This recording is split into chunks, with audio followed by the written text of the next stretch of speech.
Greetings, greetings, family, greetings. Welcome again to another Bible studies. Slow down. Welcome again to another Bible studies. We are Israel, the Lord's vineyard. We teach the Bible from Genesis to Revelation, Jesus Christ being the chief cornerstone. We teach by subject and title. My name is Brother Moses. We got Sister Kelly with us today. Well, welcome. Please, family, like, share, comment, subscribe. The title of our lesson today is the Selassieites. But as usual, what we're going to do, we're going to start out with the laws, like we always do. So if you're ready, sis, I'm ready when you're ready.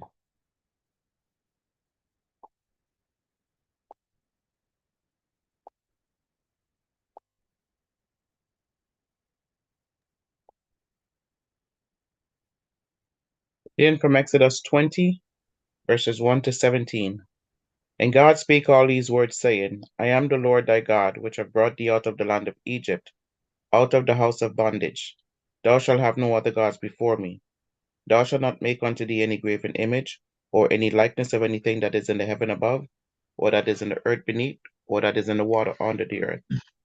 Thou shalt not bow down thyself to them, nor serve them.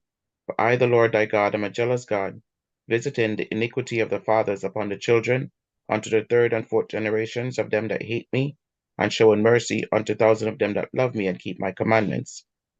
Thou shalt not take the name of the Lord thy God in vain, for the Lord will not hold him guiltless that taketh his name in vain. Remember the Sabbath day to keep it holy. 6 days shalt thou labor and do all thy work. But the seventh day is the Sabbath of the Lord thy God. In it thou shalt not do any work, thou, nor thy son, nor thy daughter, thy manservant, nor thy maidservant, nor thy cattle, nor thy stranger that is within thy gates. For in 6 days the Lord made heaven and earth, the sea, and all that in them is, and rested the seventh day. Wherefore the Lord blessed the Sabbath day and hallowed it. Honor thy father and thy mother, that thy days may be long upon the land which the Lord thy God giveth thee. Thou shalt not kill, thou shalt not commit adultery, thou shalt not steal, thou shalt not bear false witness against thy neighbor. Thou shalt not covet thy neighbor's house. Thou shalt not covet thy neighbor's wife, nor his manservant, nor his maidservant, nor his ox, nor his ass, nor anything that is thy neighbor's. Revelation 22, verses 13 to 15. I am the Alpha and Omega, the beginning and the end, the first and the last. Blessed are they that do his commandments, that they may have right to the tree of life, and may enter into the gates into the city. For without are dogs, and sorcerers, and whoremongers, and murderers, and idolaters, and whosoever loveth and maketh a lie. Ecclesiastes 12, 13, and 14. Let us hear the conclusion of the whole matter. Fear God and keep his commandments, for this is the whole duty of man. For God shall bring every work into judgment with every secret thing, whether it be good or whether it be evil. All right, brothers and sisters, as usual, these are the laws we read when we come on the platform. Brothers and sisters, these laws are commanded for us to keep. These laws are not done away with. Don't let no one tell you that you don't have to keep these laws. Anyone that is doing so, brothers and sisters, they are trying to rob you of your salvation. And like we always say, don't let no one steal your crown. That being said, happy Sabbath, happy Shabbat. Welcome again to Israel, the Lord's vineyard. Again, my name is Brother Moses. We have Sister Kelly. And welcome. Please like, subscribe, and share, brothers and sisters. Like, subscribe, and share.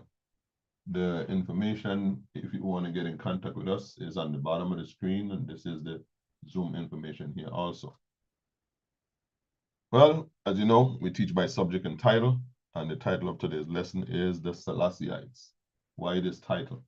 Well, I talked to many people, in this walk, and we talked to a lot of Rastafarians, and they would tell you, I don't know, I'm going to tell you about two different groups that I've talked to a lot that it seems like their follower or their Messiah is replace the God in the Bible or replace Christ in the Bible. Like, for instance, the talk to Muslim people, and they will tell you that that prophet that the Bible talk about that's supposed to come is Muhammad. And they take out scriptures in the Bible that is supposed to be assigned to Christ, and they say that this is Muhammad. Likewise, the Rastafarians, the Selassieites, those that follow Haile Selassie, they say the same thing. They will say that the Messiah, they actually say Selassie is God, is Christ's father. That's what they say. Selassie is Christ's father. So everywhere you see God in the Bible, they will tell you that's Selassie. And I speak to many of them, and all of them saying the same thing.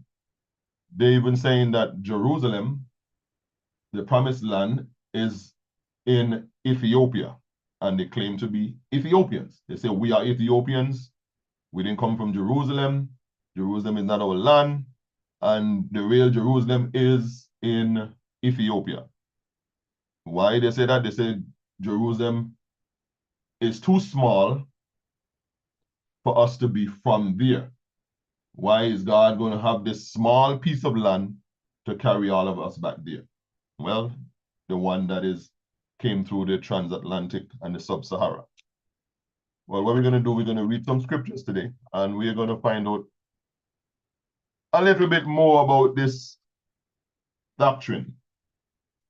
So the title of the lesson is the Selassieites. Well, we're going to, some of the myths that they put forth, we're going to see if we can dissect it. Okay. So what we're going to do, brothers and sisters,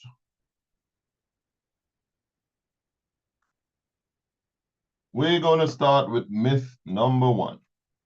Well, they say that we are Ethiopians.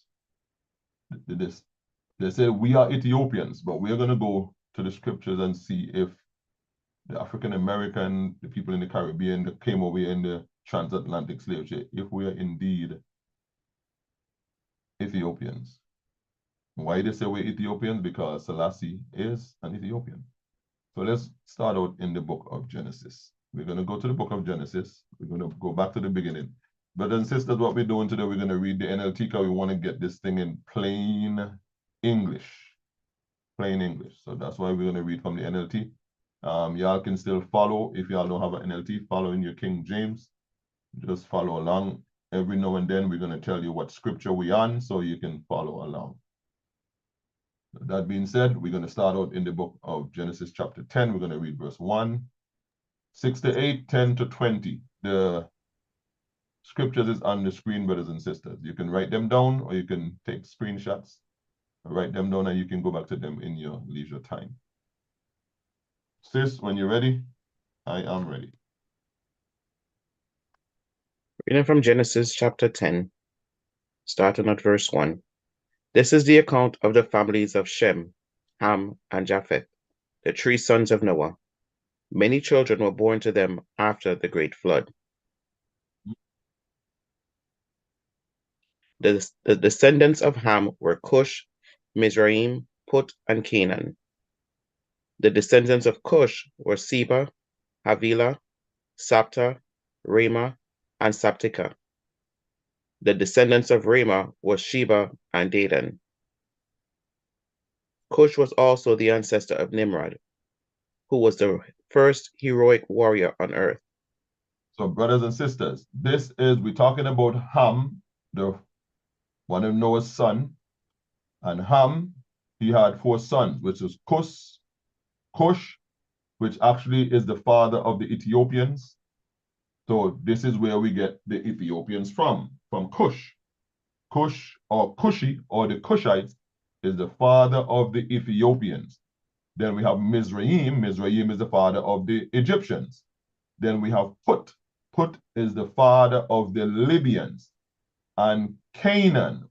Who is Canaan? Canaan is the original inhabitor of the land Jerusalem, which they call Israel. Canaan had 7 descendants, which was called the 7 nations, which was the Hittite, the Jebusite, the Girgasite, the Hivites. Those 7 nations that was in the land of Jerusalem that God took out of that land to give it to the descendants of Abraham, those were the descendants of Canaan or Canaan, right? So we see here that Cush, the Ethiopian, because this is who we are focusing on today, the Ethiopians came from Ham. What we want to find out is who the Israelites or the people of the transatlantic slave trade or the sub-Saharan slave trade, who are their progenitor, right? So let's continue reading. 10.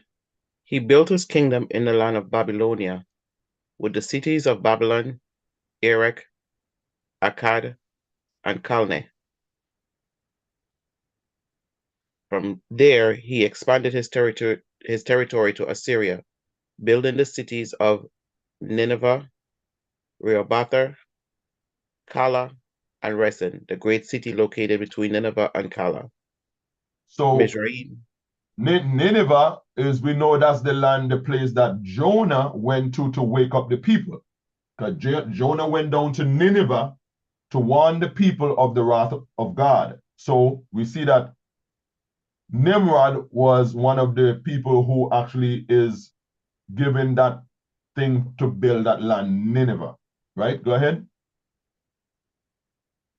13. Mizraim was the ancestor of the Ludites, Anamites, Lehabites, Nephtalites, Pathrusites, Kazlahites, and the Kaphtorites, from whom the Palestinians came. Canaan's oldest son was Sidon, the ancestor of the Sidonians. Canaan was also the ancestor of the Hittites, Jebusites, Amorites, Girgashites, Hivites, Arkites, Sinites, Arvadites, Zemaratites, Hamathites. The Canaanite clan eventually spread out, and the territory of Canaan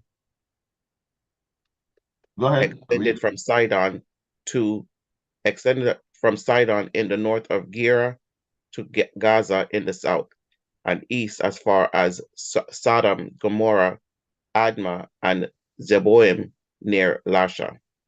Go ahead. So we see that those Hittite, the names that I was calling earlier, the Girgasite, the Amorite, the Hivites, those were the ones living in present day Israel, right? That came from Canaan or Canaan, right?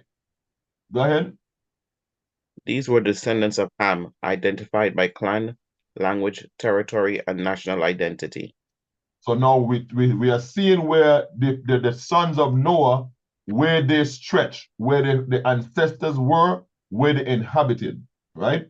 So let's carry on.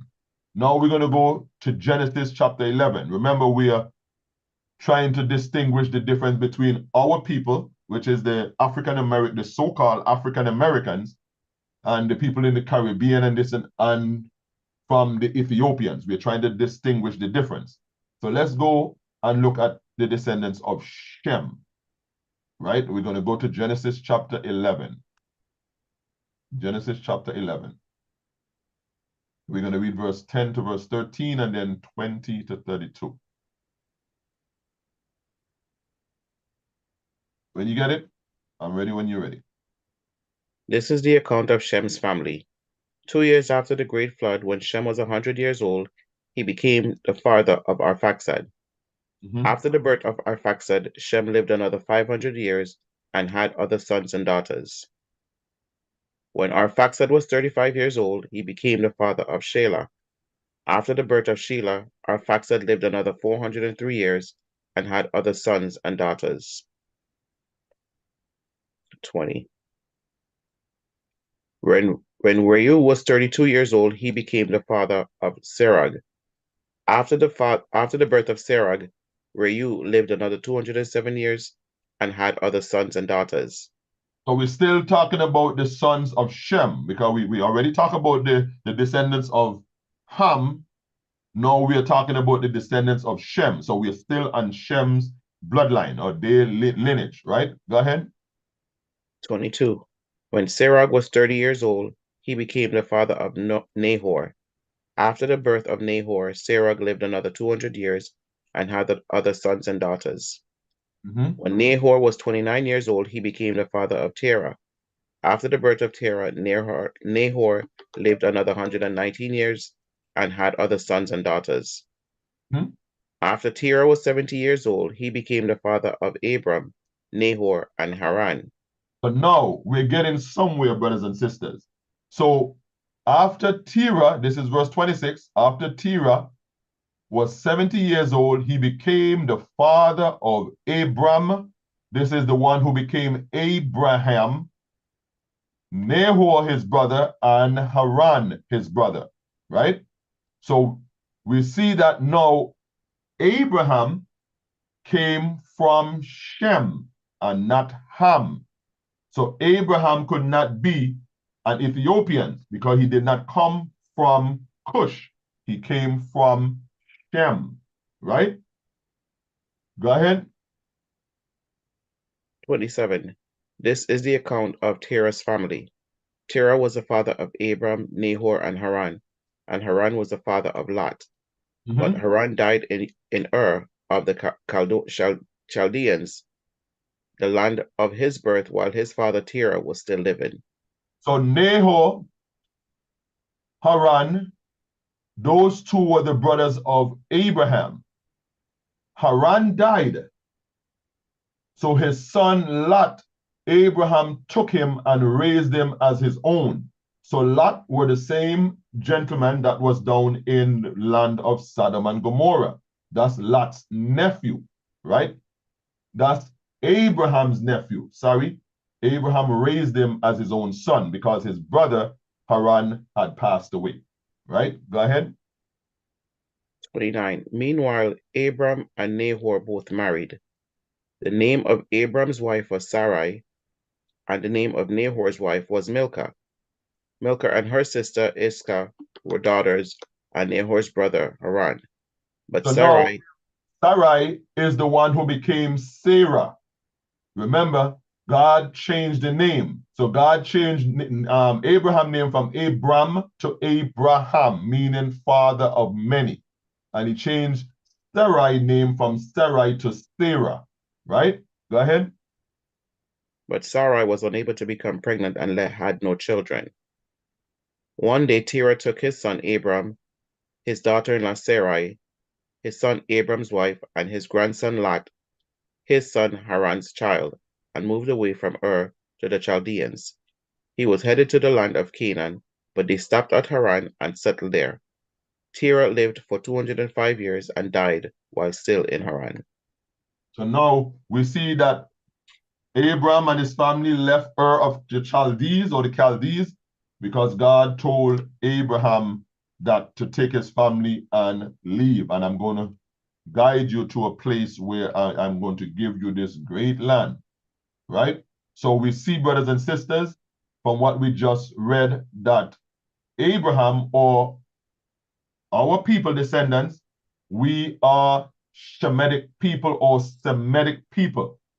So we are the Semitic people, the people that came across the transatlantic, which you call the African American or the people in the Caribbean. They are the Semitic people that came from Shem.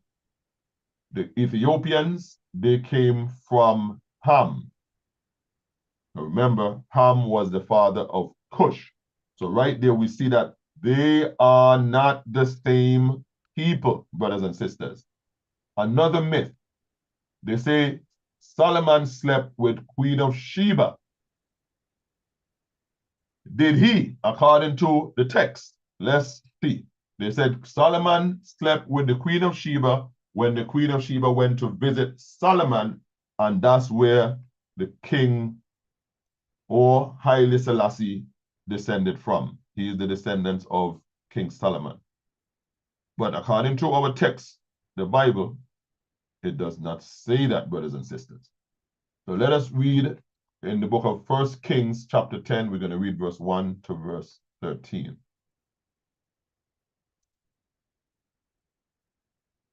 1 Kings chapter 10. We're going to read verse 1 to verse 13. When you get it, my sis, I'm ready when you're ready. When the queen of Sheba heard of Solomon's fame, which brought honor to the name of the Lord, she came to test him with hard questions. She arrived in Jerusalem with a large group of attendants and a great caravan of camels loaded with spices, large quantities of gold, and precious jewels. When she met with Solomon, she talked with him about everything she had on her mind. So now, what was the purpose for Queen of Sheba coming to visit Solomon? She heard of his fame and she came to test him with hard questions. So she just came to visit him.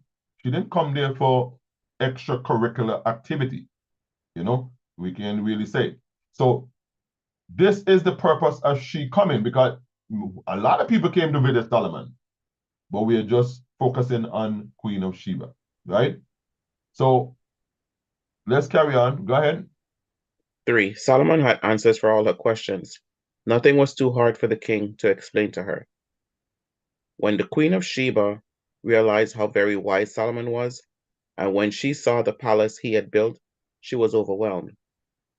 She was also amazed at the food on his tables, the organization of his officials, their splendid clothing, the cupbearers, and the burnt offerings Solomon made at the temple of the Lord. 6. She exclaimed to the king, "Everything I heard in my country about your achievements and wisdom is true. I didn't believe what was said until I arrived here and saw it with my own eyes.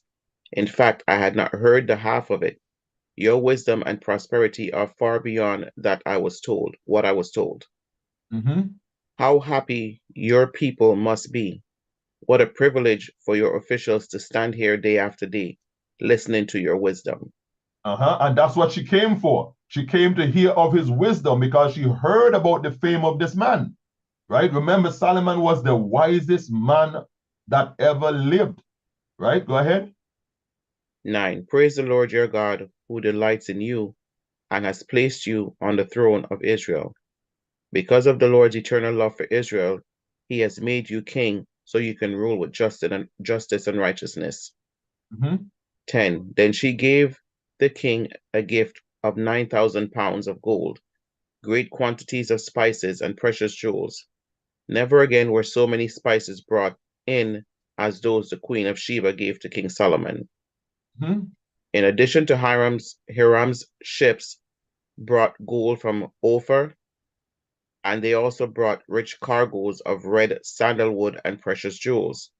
So now is in addition, Hiram's ships brought gold because Solomon used to receive offerings and gifts all the time.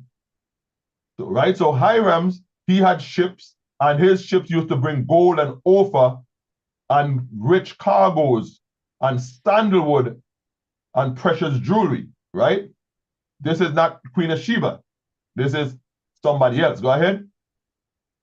12. The king used the sandalwood to make railings for the temple of the Lord and the royal palace, and to construct lyres and harps for the musicians.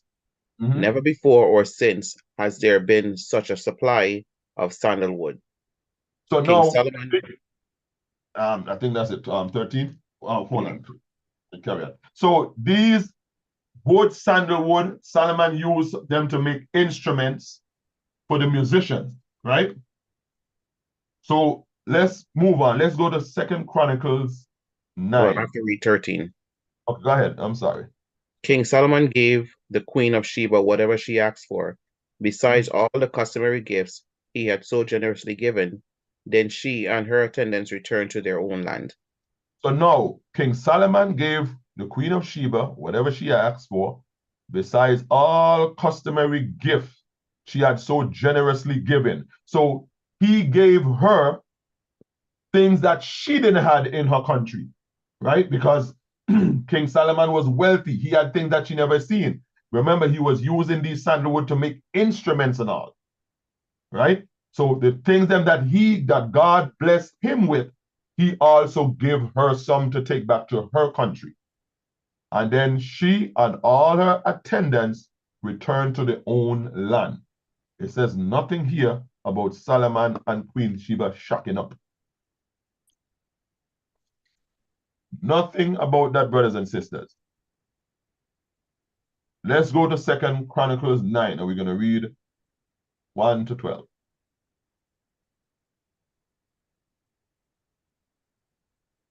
When you get it, I'm ready when you're ready.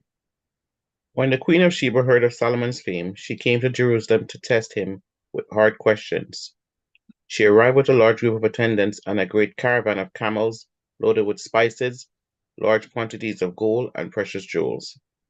Mhm. When she met with Solomon, she talked with him about everything she had on her mind.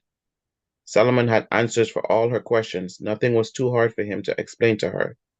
Mhm. When the queen of Sheba realized how wise Solomon was, and when she saw the palace he had built, she was overwhelmed. She was also amazed at the food on his tables, the organization of his officials, and their splendid clothing, the cupbearers and their robes, and the burnt offerings Solomon made at the temple of the Lord. So these things that were not made in other places that Solomon made in here in Jerusalem, right? Go ahead. 5. She exclaimed to the king, everything I had heard in my country about your achievements and wisdom is true.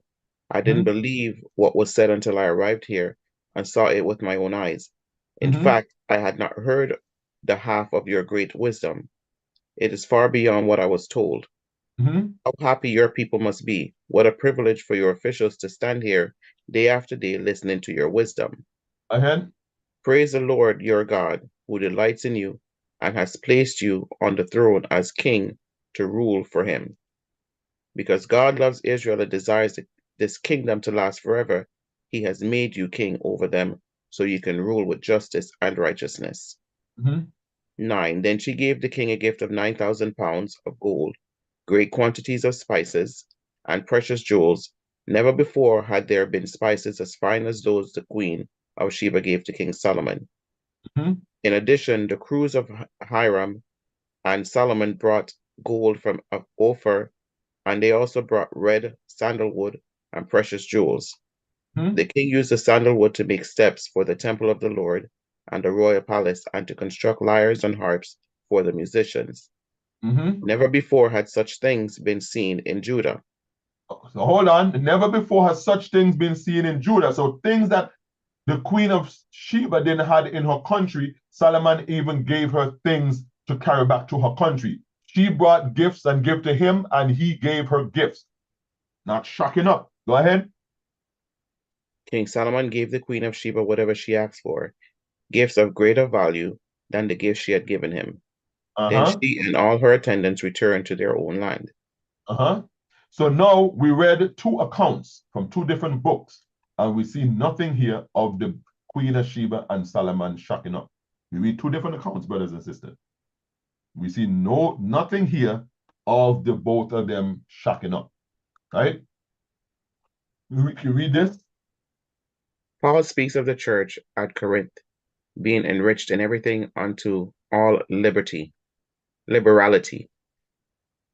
The King James Version, bountifulness, 2 Corinthians 9:11, the offering of the church at Corinth for the Christians of Judea is termed a bounty, So a now, blessing. a bounty, a blessing. So remember, in the King James Version, it will state that King James, Solomon gave her of his royal bounty. So bounty means blessings, what God has blessed you with.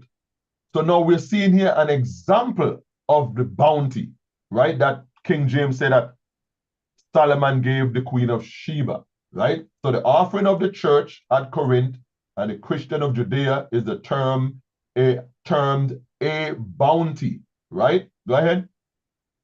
A blessing liberally given, and not Hmm. of extortion.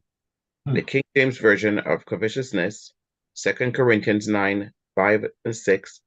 The word occurs also in 1 Kings 10:13. Hmm. Besides that which Solomon gave her of his royal bounty, literally according to the hand of King Solomon, according Okay. to King Solomon. And so it have nothing to do with shacking up again, brothers and sisters. It just means that he blessed her with the things that God blessed him also with, right? She brought stuff for him, spices and stuff, and he also gave her stuff. Again, brothers and sisters, have nothing to do with shacking up, right? Let's go to the one that we just read the example, 2 Corinthians 9, and we're going to read 5 to 11.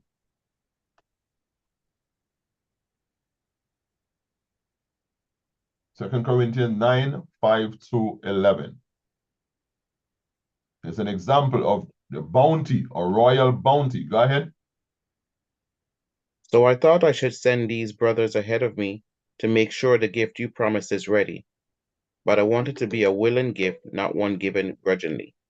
Mhm. Remember this, a farmer who plants only a few seeds will get a small crop, but the one who plants generously will get a generous crop. You must each decide in your heart how much to give, and don't give reluctantly or in response to pressure, for God loves a person who gives cheerfully, Mhm. and God will generously provide all you need. Then you will always have everything you need and plenty left over to share with others. So As this, that's what Solomon did. Solomon had more than enough to share with others. So the Queen of Sheba, he gave her things also from his blessing that he got to take back with her to her country. Right? Go ahead. as the scripture says, they share freely and give generously to the poor. Their Mhm. good deeds will be remembered forever. Mhm. For God is the one who provides seed for the farmer and then bread to eat. In the same way, he will provide and increase your resources and then produce a great harvest of generosity in you. Yes, you will be enriched in every way so that you can always be generous. And when we take your gifts to those who need them, they will thank God. So this is an example of a royal bounty. Because King Solomon, why they put the word royal in front of bounty? Because remember, brothers and sisters, he was a king. King Solomon was a king. So his royal bounty means his royal blessing, his richly blessing that God blessed him with. Right?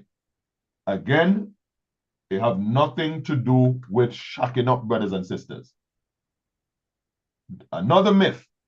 They said the Ark of the Covenant is in Ethiopia. But is it, brothers and sisters? They say the Ark of the Covenant is in Ethiopia. So let's see if the Ark of the Covenant is indeed in Ethiopia. Can you read this, sis, please? Ethiopia and the Legend of the Lost Ark. A Mhm. long-standing religious legend in Ethiopia describes how the Ark of the Covenant was brought there 3,000 years ago by a man named Menelik, Menelik, uh-huh. the son of the Queen of Sheba and Israel's King Solomon. So now they say, the Rastafarians say during King Solomon's reign, that Menelik, which is the descendants of Solomon, which is Sheba's son, he went and King Solomon allowed him to take the Ark of the Covenant from Jerusalem and take it to Ethiopia. That's the legend. That's the myth that we're going to dispel right now, right? That's what they claim. The Ark of the Covenant was still in the possession of Judah. So I don't know how it got into Ethiopia. But that's the claim. And a lot of the Ethiopians, a lot of the Rastafarians, they claim that that's where the Ark of the Covenant is, right? So now, let's do this little genealogy of the kings of Judah. Because remember, after King Solomon reigned, the kingdom split in two. You had the northern kingdom and the southern kingdom. King Solomon was ruling in the kingdom of Judah. And then the northern kingdom was the kingdom of Israel, right? So we had our first king, which is King Saul. Then we had David. Then we had Solomon. Those three kings shared the kingdom of the both parties, which is Israel and Judah, right? Now, When we get to King Solomon now, that's where the kingdom split. After the reign of Solomon, the kingdom split. So now we have two kingdoms, the kingdom which is the northern kingdom and the southern kingdom, the kingdom of Israel and the kingdom of Judah. So now we are going to go and we are looking up the kings of Judah, not the kings of Israel. Israel was in Samaria, Judah was in Jerusalem. So we're just going with the kingdom of Judah where King Solomon reigned. So now, after Solomon, we had Rehoboam. Rehoboam is Solomon's son. Then we had Abijah, that's the second king after Solomon. Then we have Asa, the third king after Solomon. Then we have Jehoshaphat, the fourth king after Solomon. Remember, we're only talking about Judah, the kingdom of Judah, the southern kingdom. Then with the fifth king was Jehoram. Then we have the sixth king was Ahaziah, was the sixth king after Solomon. Then we have Athaliah, which was the seventh king after Solomon. Then we had Jehosh, which is the eighth king. Then we have Amaziah, which is the ninth, Uzziah, the 10th, Joktan was the 11th. We have Ahaz, the 12th. We had Hezekiah, the 13th. We have Manasseh was the 14th king. We had Amon was the 15th king after King Solomon's death, after his reign. Then we have Josiah was the 16th king after the reign of Solomon. Then we have Jehoaz was the 17th. We have Jehoiakim, the 18th. Jehoiachin, the 19th. And Zedekiah was the last king of Israel, which was the 20th king after the death of Solomon. Again, remember, brothers and sisters, we are talking about the southern kingdom, the kingdom of Judah. So Abijah reigned for what, 3 years? Then we have Asa that reigned for 41 years. We have Jehoshaphat that reigned for 25 years. We have Jehoram that reigned for 8 years. We have Haziah that reigned for 1 year. We have Athaliah, he reigned for 6 years. Joash reigned for 40 years, brothers and sisters. The Amaziah, he reigned for 29 years in Judah. Then Isaiah reigned for 52 years until his death. Then we have Joktan that reigned for 16 years until his death. Ahaz reigned 16 years. Then we have Hezekiah. Hezekiah reigned for 29 years until his death. Then we have Manasseh that reigned 55 years before his death. Amon reigned 2 years only, and then he died. Then we have Josiah that reigned for 31 years. We're going to concentrate on Josiah for a little bit. We have Jehoaz that reigned for 3 years, actually 3 months, and then he died. Then we have Joachim that reigned for 11 years until his death. We have Jehoiachin that reigned for 3 months and 10 days. Then we have Zedekiah, which was the last king of Israel that reigned 11 years before he died. He died in prison. He was taken by Nebuchadnezzar. Nebuchadnezzar put his eyes out, killed his 2 sons, and put his eyes out, right? Put him in captivity, and he died in exile. He died in captivity. So now, let's go to 2 Chronicles 35. 2 Chronicles 35. Remember, Josiah was the 16th king after the death of Solomon. Remember, the Rastafarians say that Menelik came and took the Ark of the Covenant during the reign of Solomon. Solomon allowed him to take the Ark. So now we are seeing 16 kings after the death of Solomon, and let's see where the Ark of the Covenant is. So 2 Chronicles 35.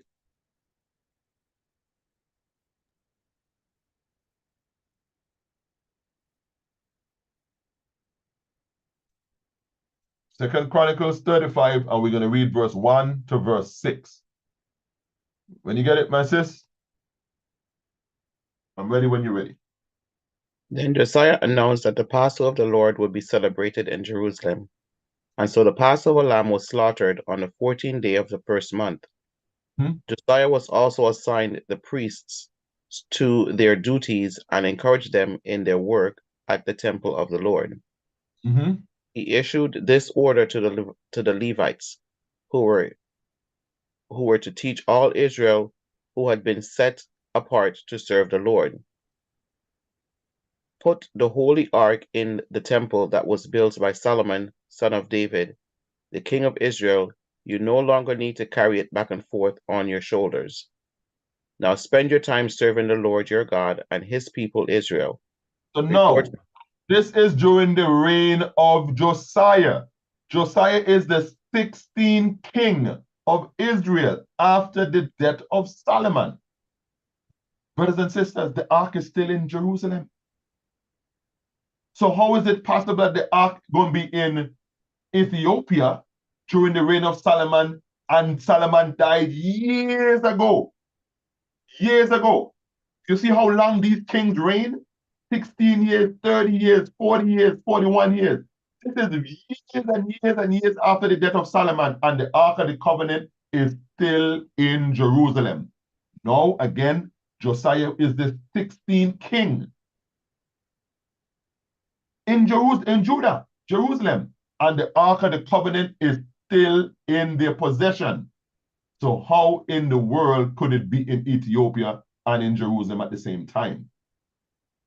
That don't make no sense, brothers and sisters. So we know that it's a total myth. Right? Go ahead, sis. 4. Report for duty according to the family divisions of your ancestors, following the directions of King David of Israel and the directions of his son Solomon. Then stand in the sanctuary at the place appointed for your family division and help the families assigned to you as they bring their offerings to the temple. Slaughter the Passover lambs, purify yourselves, and prepare to help those who come. Follow all the directions that the Lord gave through Moses. So they was keeping the Passover, and again, brothers and sisters, they placed the Ark of the Covenant in the temple in Jerusalem or in the kingdom of Judah. And again, this was during the reign of Josiah, the 16th king after the death of Solomon. Let's go to Jeremiah chapter 3. And we're going to read 6 to 20.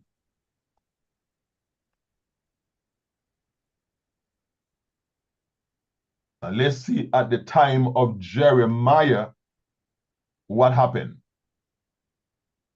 Jeremiah chapter 3, we're going to read 6 to 20. So now this is at the time of Jeremiah. Okay, go ahead. During the reign of King Josiah, the Lord said to me, have you seen what fickle Israel has done? Like a wife who commits adultery, Israel has worshipped other gods on every hill and under every green tree. I thought after that she has done all this, she will return to me. But she did not return, and her faithless sister Judah saw this. She saw that I divorced faithless Israel because of her adultery. But that treacherous sister Judah had no fear, and now she too has left me and given herself to prostitution. But no, the faithless Israel is the northern kingdom, the kingdom of Israel, those that were in the land of Samaria. Though that is who God is referring, the Bible is referring to as the faithless sister, right? Turned to prostitution, meaning worshiping other gods. And now he said her faithless sister Judah, which is the southern kingdom, she followed her sister doing the same thing, start serving other gods.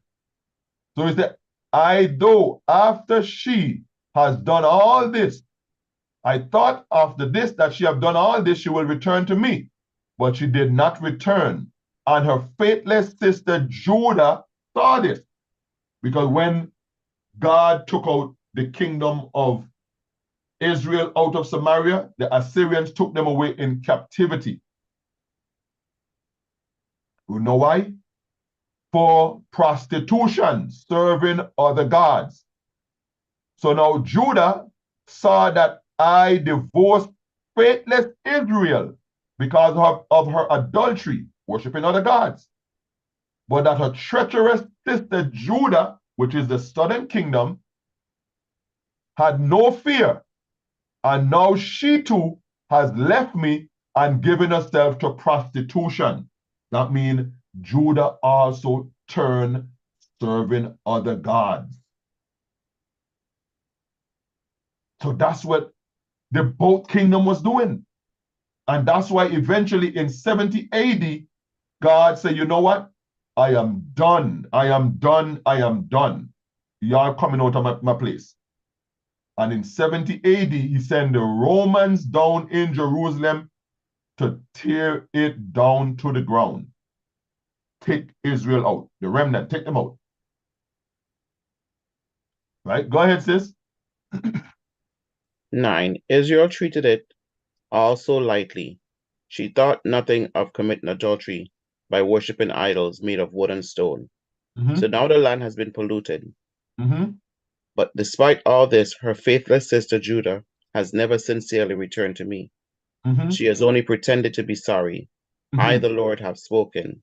She only pretended to be sorry. Why? Because they always say, we will worship God and him only. But as the Bible says, that was only pretending, lip service.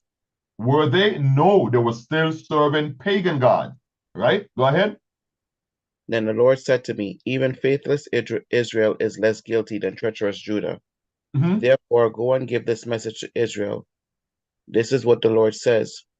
O Israel, my faithless people, come home to me again, for I am merciful. I will not be angry with you forever. Only acknowledge your guilt, admit that you rebelled against the Lord your God, and committed adultery against him by worshiping idols and under every green tree. Confess that you refuse to listen to my voice. I, the Lord, have spoken. So he keep begging them to come back home, brothers and sisters. Put down your idol worship, stop serving other gods, and come back to me, because I will receive you. Just come back to me. Right? Which man you know doing that? When a woman out there cheating, he gone, she gone. But God keep begging them to come back. Stop prostituting yourself and come home. Right? Go ahead. Return home, you wayward children, says the Lord, for I am your master. I will bring you back to the land of Israel, one from this town and two from that family, from wherever you are scattered, and I will give you shepherds after my own heart, who will guide you with knowledge and understanding. Oh, go ahead. And when your land is once more filled with people, says the Lord, you will no longer wish for the good old days when you possess the ark of the Lord's covenant. So hold on. When you possess the ark, so this is Jeremiah now, God talking to the mouth of Jeremiah. And he's saying, in this time, when God come back, you will no longer be wishing for the ark of the covenant. Why? Because at this time, where would God be? Christ will be with us, right? Remember, the ark represents his throne. But when Christ returns, he will be there. We don't need the ark of the covenant because Christ will be here. Right? Go ahead. You will not miss those days or even remember them, and there will be no need to rebuild the ark. No need to rebuild it. But where is the ark? Go ahead. In that day, Jerusalem will be known as the throne of the Lord. All nations will come there to honor the Lord. They will no longer stubbornly follow their own evil desires. Because Christ will be here at this time. Christ will be here. Where will the Father be? He will still be in heaven. Why? Christ is going to be here because it's going to be flesh and blood people here, and people going to be coming up to Jerusalem to worship God. Christ will be here in Jerusalem. The Father will not be here. Why? Because it will be still flesh and blood on the earth. No need for the Ark of the Covenant. Why? Because Christ will be here. Right? And he said there will be no need to rebuild it. Go ahead. In those days, the people of Judah and Israel will return together from exile in the north. Mm-hmm. They will return to the land I gave your ancestors as an inheritance forever. Ahead. I thought to myself, I would love to treat you as my own children. I wanted nothing more than to give you this beautiful land, the finest possession in the world. Mm-hmm. I look forward to you calling me father, and I Mm-hmm. wanted you never to turn from me.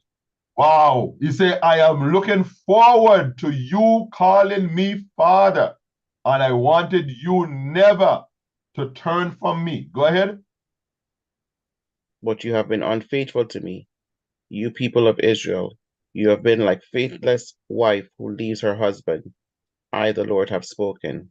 You have been like faithless wives who left your husbands. I, the Lord, has spoken.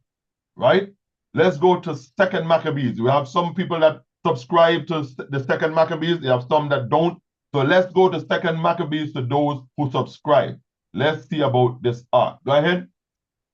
We're going to start. We're going to Second Maccabees chapter 2. We're going to read from verse 2 to verse 8. Second Maccabees chapter 2. We're going to read from verse 2 to verse 8. When you get it, go ahead. And that the prophet, in giving them the law, directed the deportees not to forget the commandments of the Lord or be led astray in their thoughts when seeing the gold and silver idols and their adornments. Ahead. With other similar words, he exhorted them that the law should not depart from their hearts. The same document also tells how the prophet, in virtue of an oracle, ordered that tent and the ark should accompany him, and how he went to the very mountain that Moses climbed to behold God's inheritance. But no, this mountain, we're going to read about it in the next slide, that when Moses went up, so Jeremiah is talking about the Ark of the Covenant going up into that mountain. We're going to see for what purpose, right? Go ahead. When Jeremiah arrived there, he found a chamber in a cave in which he put the tent, the ark, and the altar of incense. Then he sealed the entrance. So what did he do? He put the Ark of the Covenant into a hole in the mountain and he sealed up the entrance. Right? Go ahead. Some of those who followed him came up intending to mark the path, but they could not find it. Why? When Because Jeremiah heard God, of this, because God sealed it up. When Jeremiah sealed it up, God sealed it. So that's why they couldn't remember. They mark it. They intended to mark the path, but they could not find it. Because once Jeremiah went up there, put the ark inside of one of them cave and seal up the entrance, nobody you know which part the ark is. So how could the ark be in Ethiopia? Right? Go ahead. When Jeremiah heard of this, he reproved them. The place is to remain unknown until God gathers his people together again and shows them mercy. Wow, this place where the ark is sealed up have to be unknown until the return of Christ. Unknown. So it could not be in the land of Ethiopia, right? Because we're going to show you where Moses went to see the glory of the land, right? Go ahead.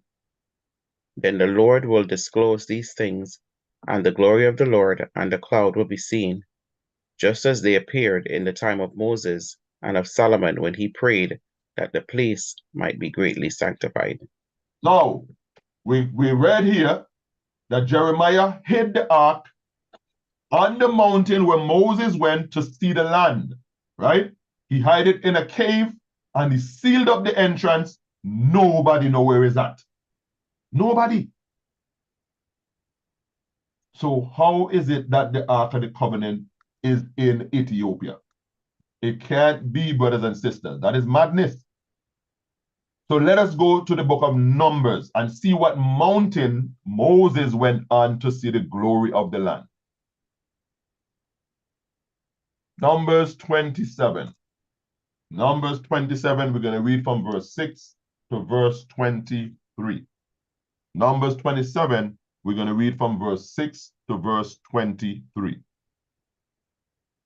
When you get it, my sis, I'm ready. And the Lord replied to Moses, the claim of the daughter of Zelophehad is legitimate. You must give them a grant of land along with their father's relatives. Assign them the property that would have been given to their father. And give the following instructions to the people of Israel. If a man dies and has no son, then give his inheritance to his daughters. And if he has no daughter either, transfer his inheritance to his brothers. If he has no brothers, give his inheritance to his father's brothers. But if his father has no brothers, give his inheritance to the nearest relative in his clan. This is a legal requirement for people of Israel, just as the Lord commanded Moses. One day the Lord said to Moses, climb one of the mountains east of the river and look out over the land I have given the people of Israel. So hold on. Now we're going to see this land that God told Moses to climb up to see the glory of the land Israel, right? Go ahead. After you have seen it, you will die like your brother Aaron. Why? Go ahead. For you both rebelled against my instructions in the wilderness of Zin. When the people of Israel rebelled, you failed to demonstrate my holiness to them at the waters. These are the waters of Meribah and Kadesh in the wilderness of Zin. So now God is telling Moses, I'm going to show you the land, but guess what, Moses? You are going to die here in this wilderness. Why? Because you and your brother Aaron transgressed against me at the waters of Meribah when you disobeyed. Because I told you to talk to the rock, but instead what you did, you got angry, you got in your emotions, and you hit the rock. Total disobedience. So for that reason, brother Moses, what's going to happen? I am going to kill you here in the wilderness. You are not going to go into the land. Right? Go ahead. Then Moses said to the Lord, O Lord, you are the God who gives breath to all creatures. Please appoint a new man as leader for the community. Give them someone who will guide them wherever they go and will lead them into battle. So the community of the Lord will not be like sheep without a shepherd. Exactly. So God going to tell him who he needs to appoint. Go ahead. The Lord replied, take Joshua, son of Nun, who has the Spirit in him, and lay your hands on him. Present him to Eleazar, the priest, before the whole community, and publicly commission him to lead the people. Go ahead. Transfer some of your authority to him, so the whole community of Israel will obey him. So now God told him to anoint Joshua because he will be the one leading the people into the promised land, right? I'm going to put the same spirit that I have on you on Joshua, right? Go ahead. When direction from the Lord is needed, Joshua will stand before Eleazar the priest, who will use the Urim, one of the sacred lots cast before the Lord, to determine his will. This is how Joshua and the rest of the community of Israel will determine everything they should do. Go ahead. So Moses did as the Lord commanded. He presented Joshua to Eleazar, the priest, and the whole community. Moses laid his hands on him and commissioned him to lead the people, just as the Lord had commanded through Moses. Why? Because God told Moses, you will not go into that land. I'm going to show it to you. Stop begging because you are not going in. Why? Because you disobeyed me. Now, I tell you, one time I was in the room and I started weeping for Moses. You know why? Look at all the things Moses did. Look at all what Moses put up with. Moses went back into Egypt, even though he did not want to go to Egypt. He ran from Egypt because he killed the man. And now here come God sending him back into Egypt. Moses didn't want to go. He was trying to find all kind of excuse.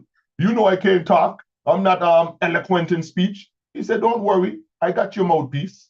Your brother Aaron, he is going to be your mouthpiece. So Moses couldn't get out of it.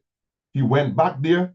He put up with these wayward people. He bring them out. All he get was murmuring, murmuring, murmuring, murmuring. And they did not rest until they get Moses out of his spirit. They did not rest.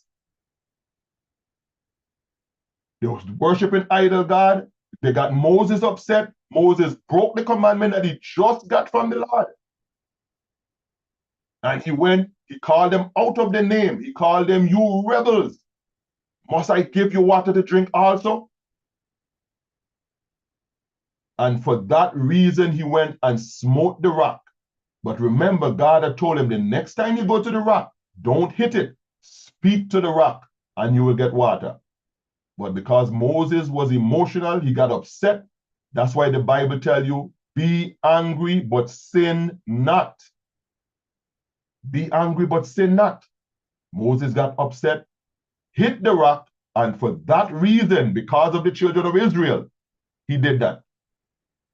The man could not go into the land. All of that work that he did,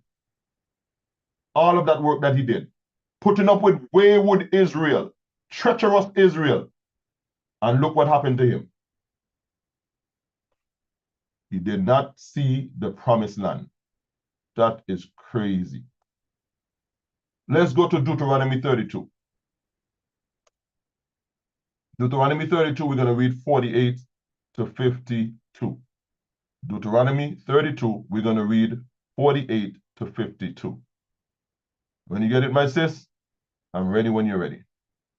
That same day the Lord said to Moses, go to Moab, to the mountains east of the river, and climb Mount Nebo, which is across from Jericho. Look out across the land of Canaan, the land I am giving to the people of Israel as their own special possession. So now, where did he went? He went up on Mount Nebo. So where is the ark hidden? The ark of the covenant hidden? Up somewhere on Mount Nebo. It is not in Ethiopia. And now Mount Nebo is across from Jericho, right? That's the mountain that Moses went up to see the land that God gave his people for a special inheritance. So that's where the Ark of the Covenant that Jeremiah hid. He did not hide it in Ethiopia. Right? Go ahead. Then you will die there on the mountain. You will join your ancestors, just as Aaron your brother died on Mount Hor and joined his ancestors. Mm-hmm. But both of you betrayed me with the Israelites of the waters of Meribah at Kadesh, in the wilderness of Zin. You failed to demonstrate my holiness to the people of Israel there. You hear why you're going to die? God said you're going to die here. Why? Because both of you and your brother Aaron, has betrayed me at the waters of Meribah, of Kadesh. Because you failed to demonstrate my holiness to the people of Israel. So for that reason, God took Moses' life. For that reason, just like how he took his brother Aaron's life. Read 52. So you will see the land from a distance, but you may not enter the land I am giving to the people of Israel. You may see it from a distance, but you will not enter. Go back to Deuteronomy 3, and we're going to read 21 to 29. Deuteronomy chapter 3, we're going to read 21 to 29. So we're going to see another name that they call the same Mount Nebo, right? Deuteronomy chapter 3, verse 21 to verse 29. When you get it, I'm ready when you're ready. At that time I gave Joshua his charge. You have seen for yourself everything the Lord your God has done to those two kings. Mm-hmm. He will do the same to all the kingdoms on the west side of the Jordan. Mm-hmm. Do not be afraid of the nations there, for the Lord your God will fight for you. Go ahead. At that time I pleaded with the Lord and said, O sovereign Lord, you have only begun to show your greatness and the strength of your hand to me, your servant. Is there any God in heaven or on earth who can perform such great and mighty deeds as you do? Mhm. Please let me cross the Jordan to see the wonderful land on the other side, the beautiful hill contrary and the Lebanon mountains. Mhm. But the Lord was angry with him but the Lord was angry with me because of you, and he would not listen to me. That's enough, he declared. Speak of it no more. So But go, you hear what Moses tell them? The Lord was angry with me because of you, because of y'all Israel, stubborn head Israel. Because of y'all, God is angry with me, and now he will not listen to me. What did he tell me? Don't ask anymore, because Moses was begging him to go into the land. And he told Moses, stop begging. You are not going in. Don't ask me no more. You're not going in. So he said, the Lord was angry with me. He will not listen to me because of y'all. Right? Go ahead. That's enough, he declared. Speak of it no more. Mm-hmm. But go up to Pisgah Peak and look over the land in every direction. Take a good look, but you may not cross the Jordan River. So Instead, Pisgah Peak, Nebo, and Abraham is the same mountain, right? The same mountain area. Go ahead. instead, commission Joshua and encourage and strengthen him, for he will lead the people across the Jordan. He will give them all the land. He will give them all the land you now see before you as their possession. So we stayed in the valley near Beth Peor. Wow. So Joshua is the one commissioned to take them into that land.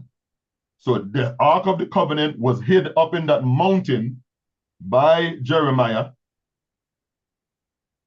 It is not in Ethiopia. It can't be. Remember,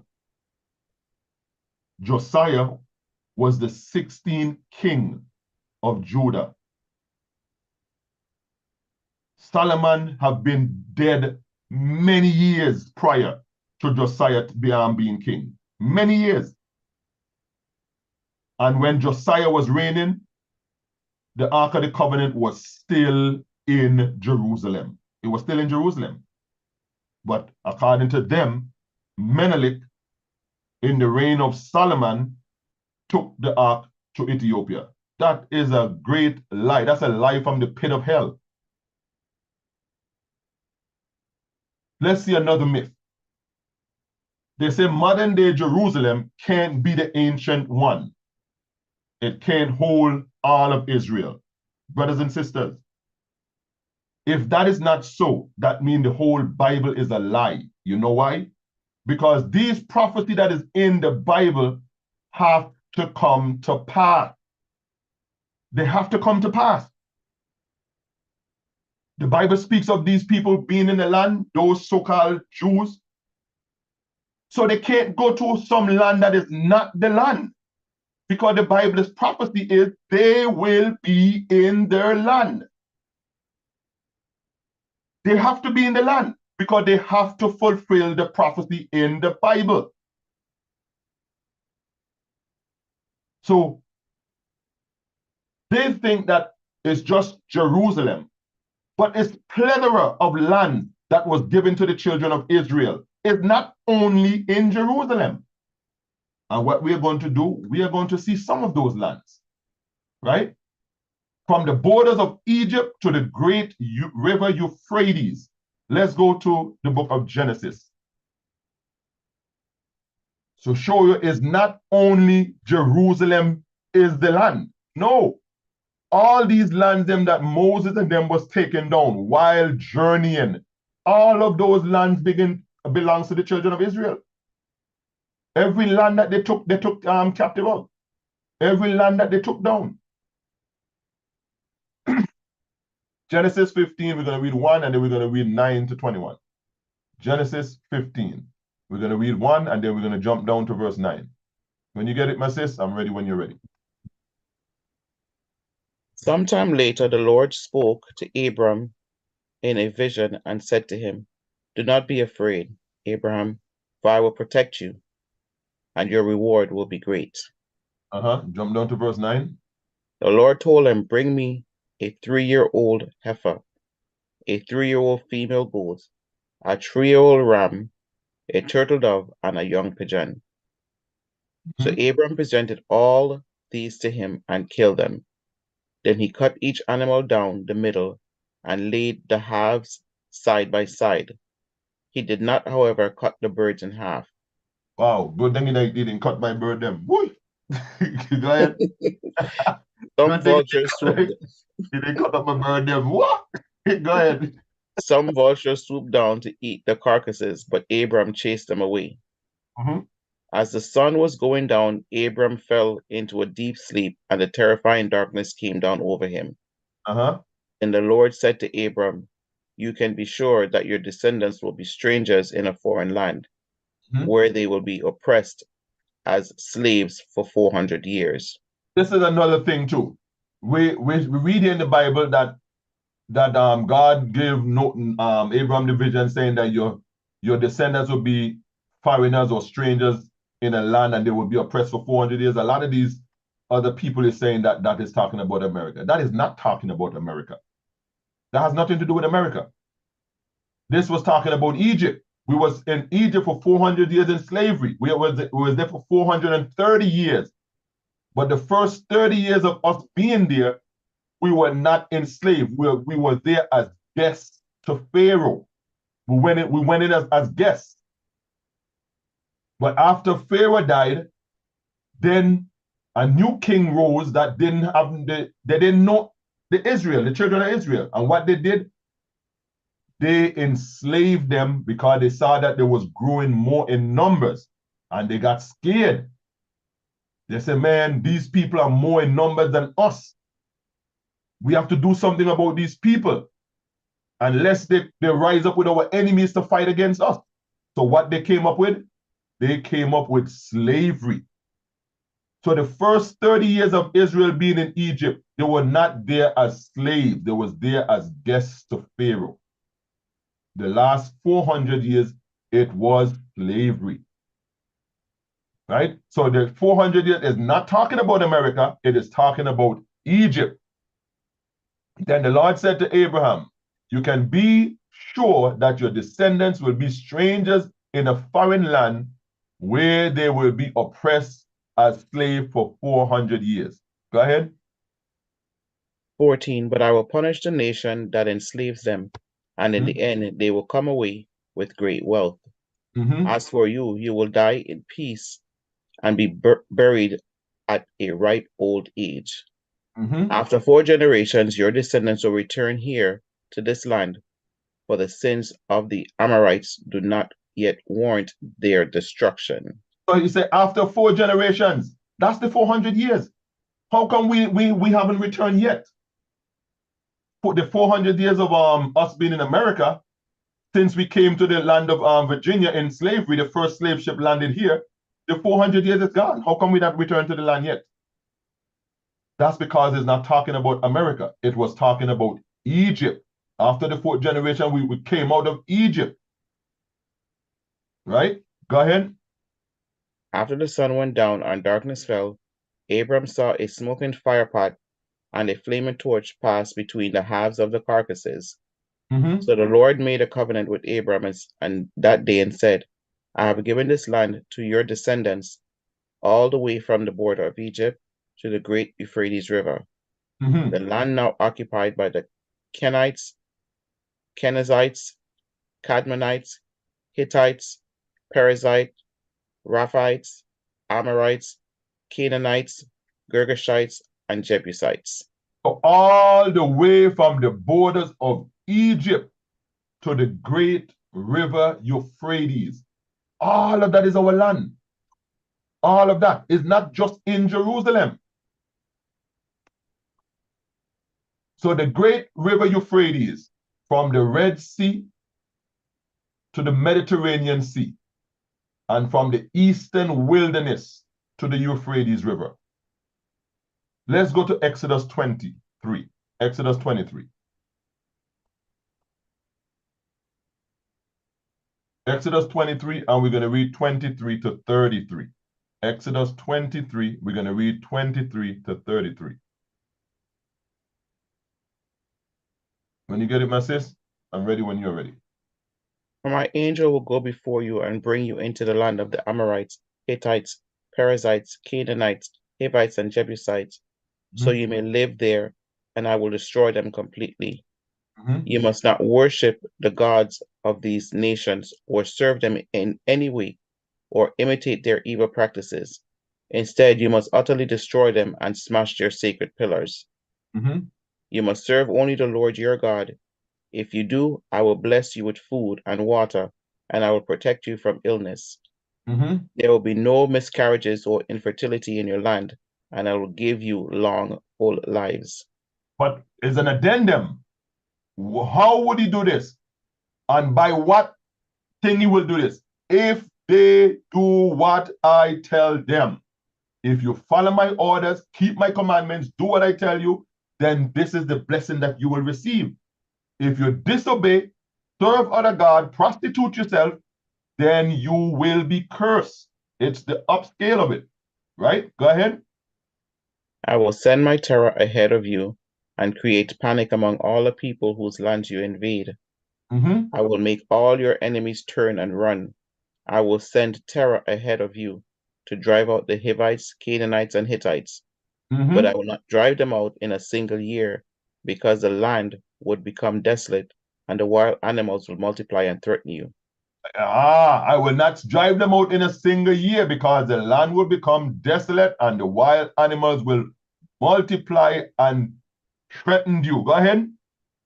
I will drive them out a little at a time until your population has increased enough to take possession of the land.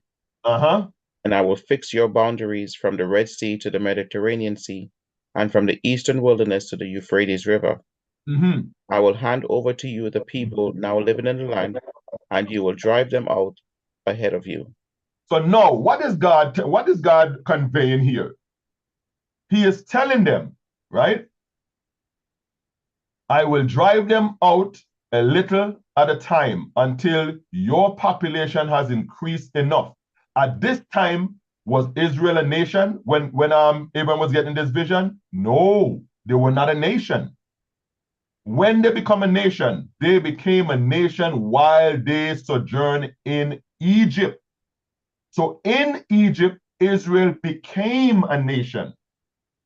Prior to this, he just had a couple children. So that's why he's telling them, I will not drive them out at once, because wild beasts and things will live in the land. And y'all will not be there, because remember, y'all will be in Egypt or in a foreign land for 400 years. So why would he drive them out? And then the land will be desolate and they will be in Egypt. They still wouldn't be in the land at that time. So he tell them, when you multiply your population and increase, then I will start doing my work. So when they came out of Egypt, that's when they actually got the land fully, when they came out of Egypt, not before.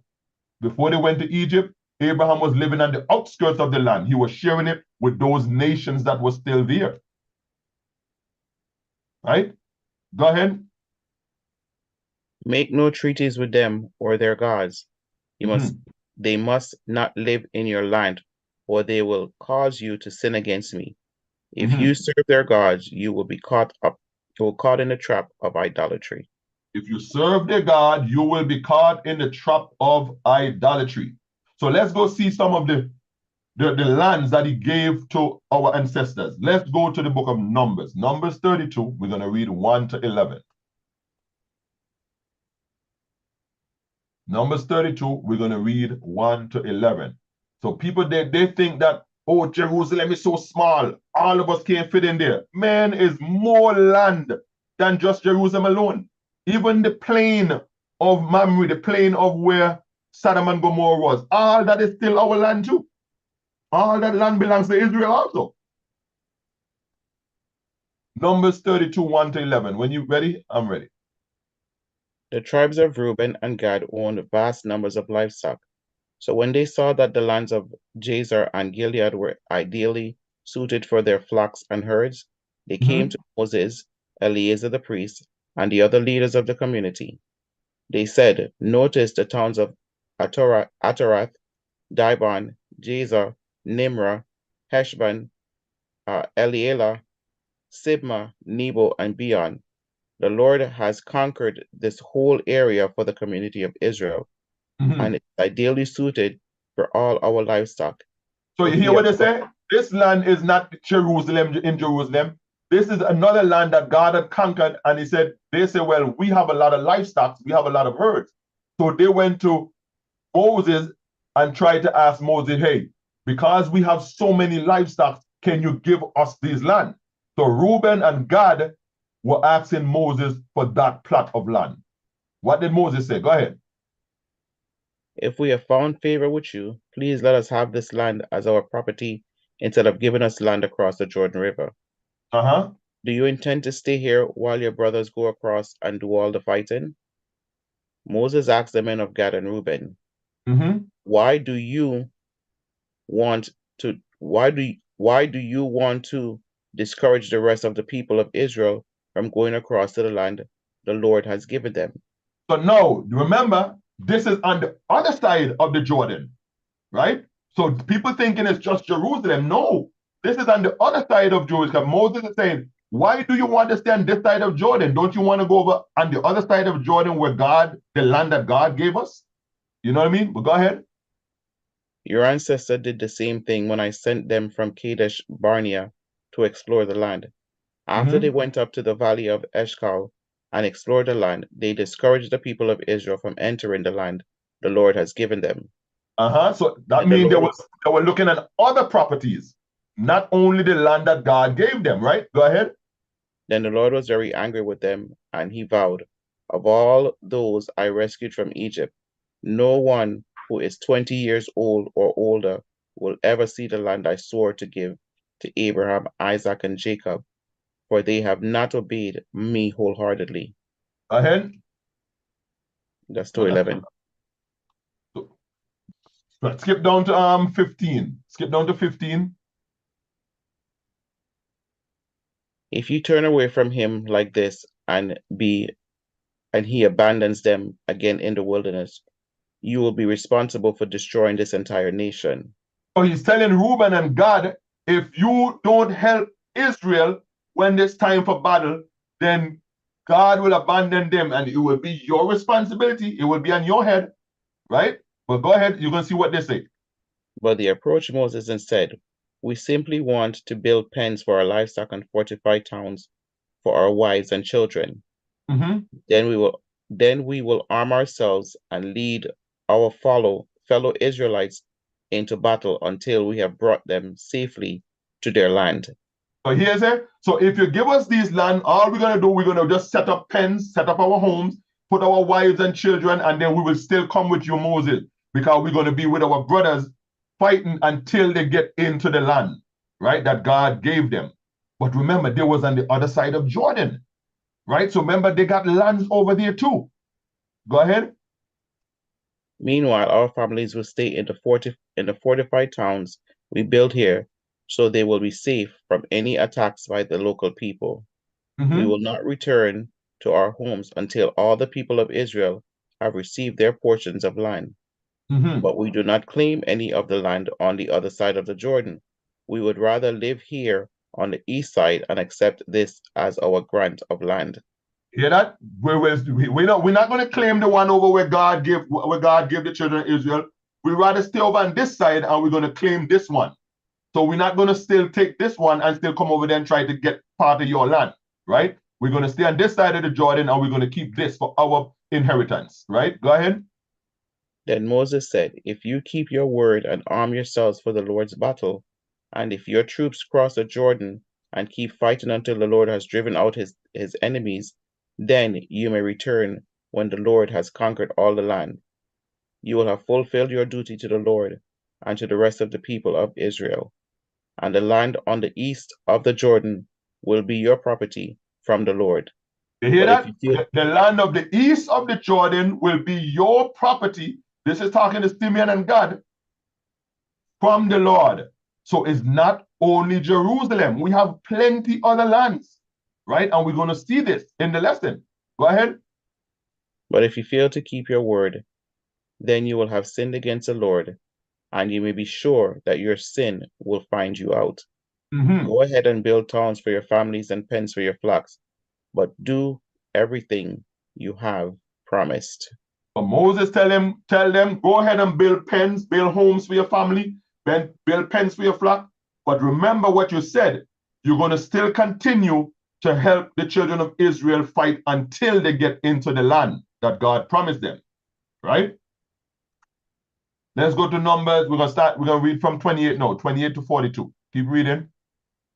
So Moses gave orders to Eleazar the priest, Joshua son of Nun, and the leaders of the clans of Israel. He said, the men of Gad and Reuben who are armed for battle must cross the Jordan with you to fight for the Lord.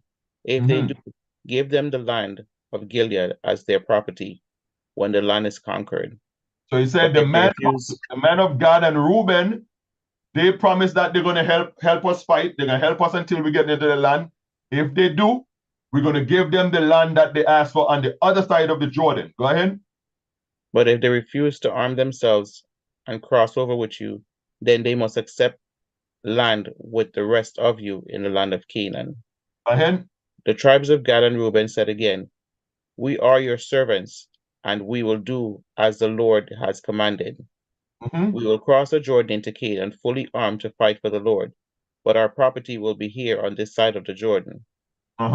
Moses assigned land to the tribes of Gad, Reuben, and half of the tribe of Manasseh, son of Joseph.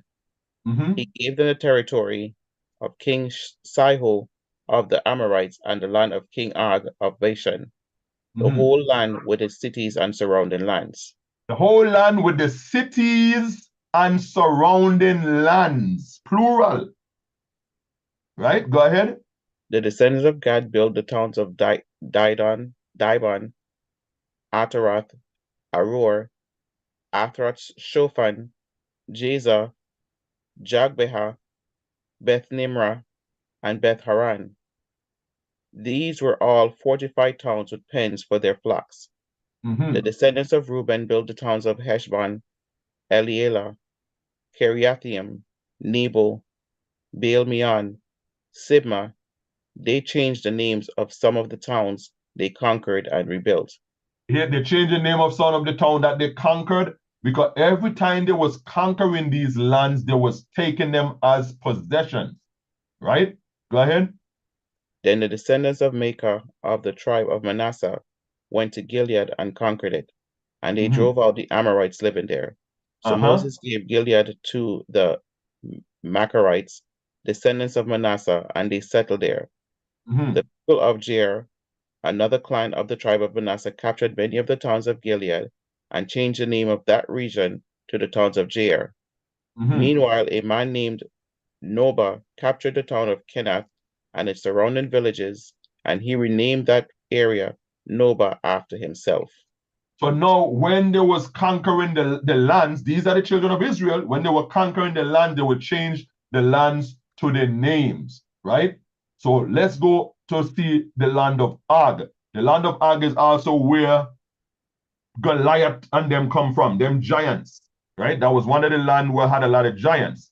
So including the Philistines. Let's go to Deuteronomy 4.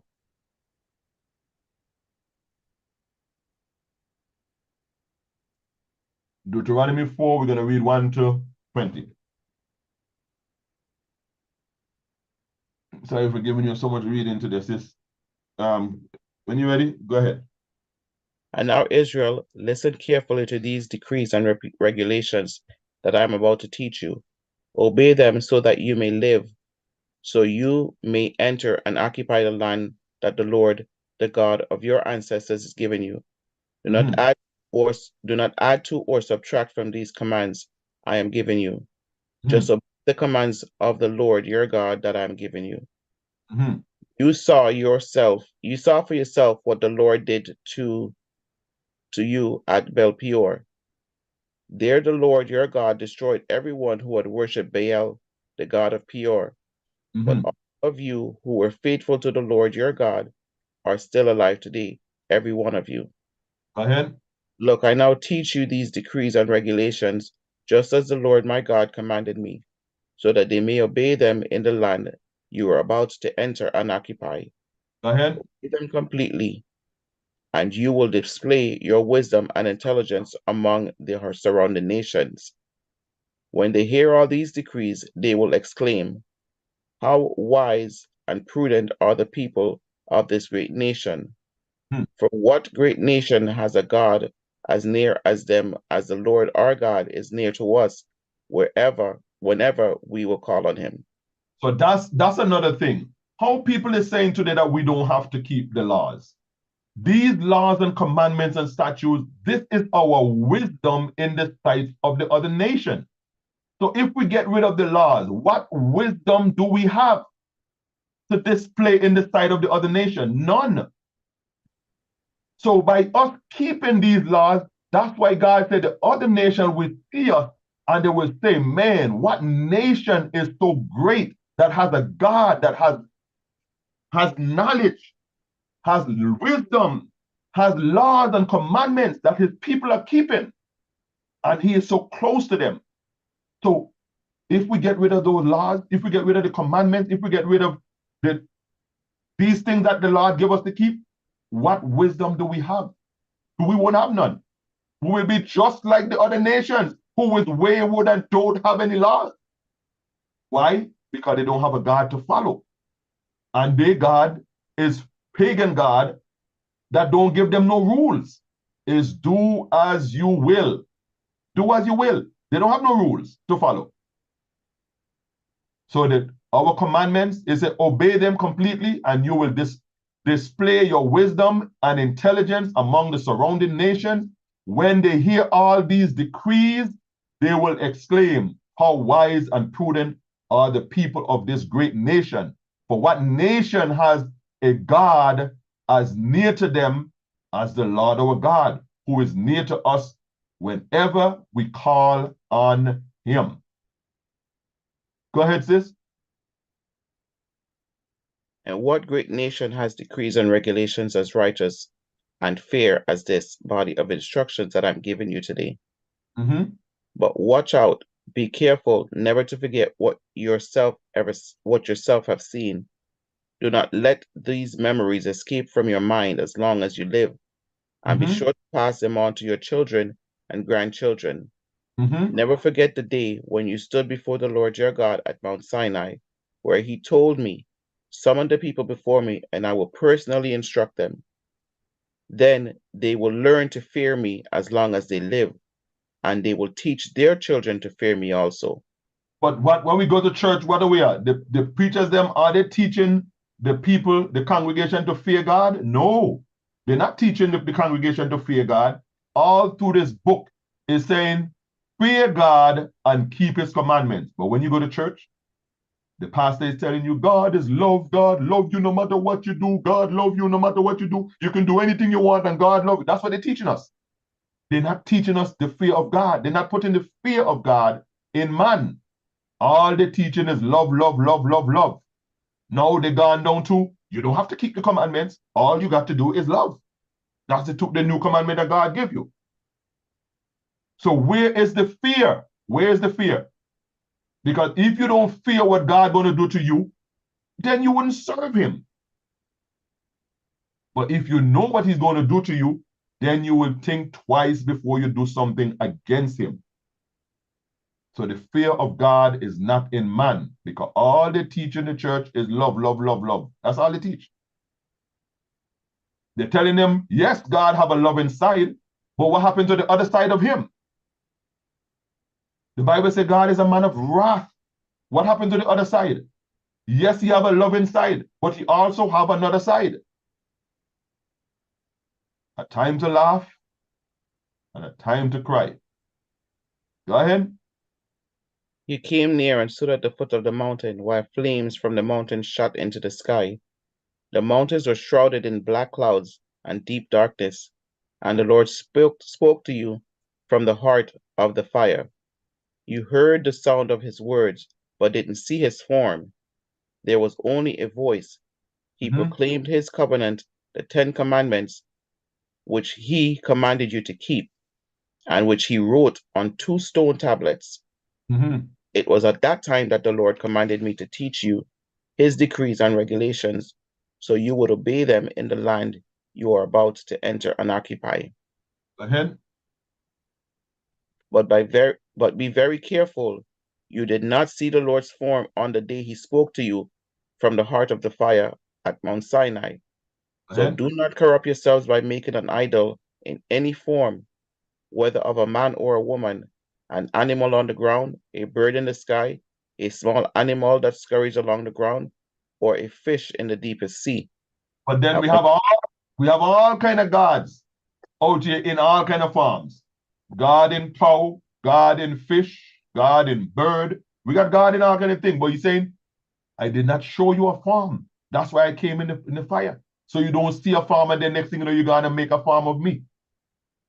So don't make no farm, whether it be man or woman, any animal that's on the ground or bird that is in the sky, a small animal that scurry along the ground, or any fish that in the sea. But don't they have a fish god named Dagon? That's the fish god, Dagon. But he said, don't do it. This is idolatry. Go ahead. and when you look up in the sky and see the sun, moon, and stars, all the forces of heaven, don't be seduced into worshiping them.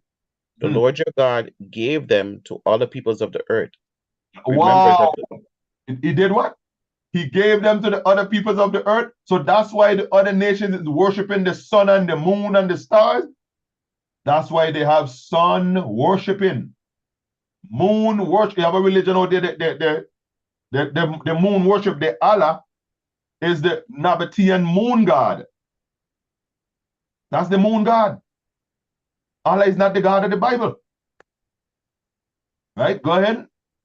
Remember the Lord rescued you from the iron smelting furnace of Egypt in order to make you his very own people and his special possession, which is what you are today. Mm-hmm. That's it. My. It was getting so sweet. Let's go to Joshua 13. We're going to read 1 to 7. Joshua 13. We're going to read verse 1 to verse 7. When you get it, I'm ready when you're ready.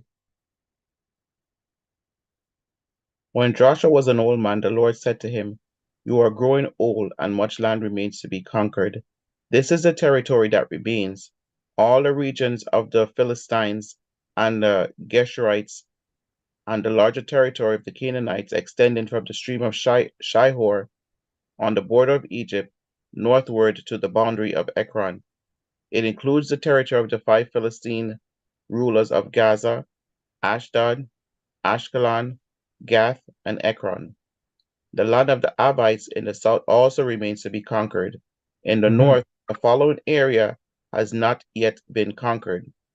All the land of the Canaanites, including Mira, which belongs to the Sidonians, stretching northward to Aphex, on the border of the Amorites, the land of the Gebalites, and all of the Lebanon mountain area up to the east, from Baal Gad, below Mount Hermon, to Lebo Hamath, and all the hill country from Lebanon to Misrephath Mahim, including all the land of the Sidonians. I myself will drive these people out of the land ahead of the Israelites. So be sure to give this land to Israel as a special possession, just as I have commanded you. Include all this territory as Israel's possession when you divide this land among the 9 tribes and the half tribe of Manasseh. Mm-hmm.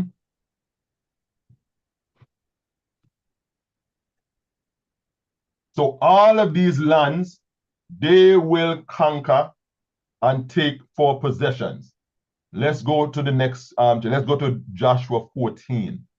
And we're going to read 1 to 15. Joshua 14.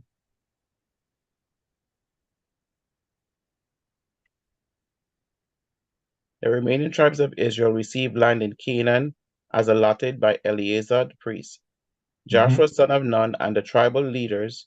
These 9 and a half tribes received their grants of land by means and sacred lots, in Mm-hmm. accordance with the Lord's command through Moses. Go ahead. Moses had already given a grant of land to the 2.5 tribes on the east side of the Jordan River, but he had given the Levites so much allotment. The descendants of Joseph had become two separate tribes, Manasseh and Ephraim, and the Levites were given no land at all, only towns to live in with surrounding pasture lands for their Mm-hmm. livestock and all their possessions.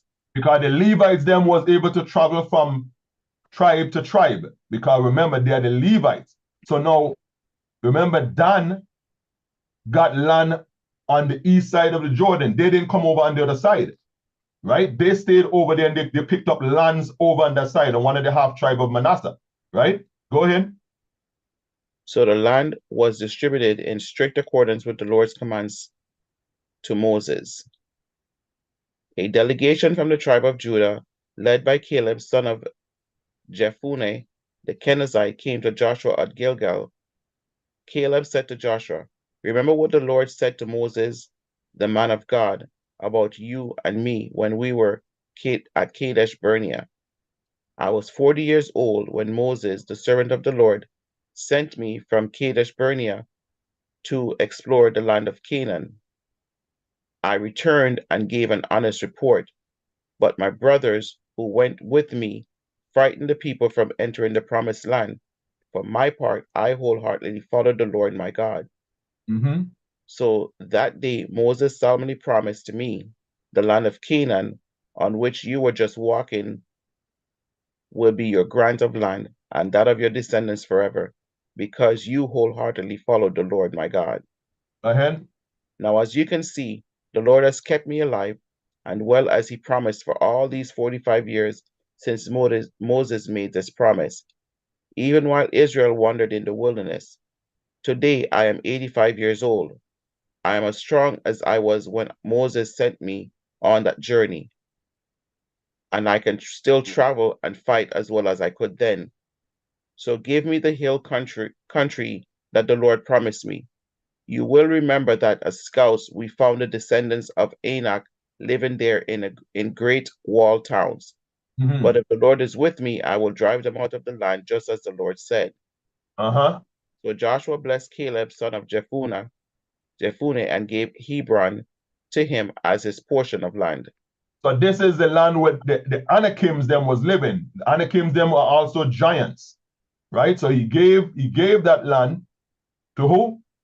Caleb, right? Go ahead. Hebron still belongs to the descendants of Caleb, son of Jephunneh, the Kenizzite, because he wholeheartedly followed the Lord, the God of Israel. Previously, Hebron had been called Kiriath Arba. It had been named after Arba, a great hero of the descendants of Anak, and the Mhm. land had rest from war. And the Anakim them again, they were the giants. They were giants in that land, right? So let's go now to Joshua 15. The lands given to the tribe of Judah. We're going to read from 1 to 12. The allotment for the clans of the tribe of Judah reached southward to the border of Edom, as far south as the wilderness of Zin. As far south to the wilderness of Zin, right? Go ahead. The southern boundary began at the south bay of the Dead Sea, Mm-hmm. ran south of Scorpion Pass into the wilderness of Zin, and then went south of Kadesh Barnea to Hezron.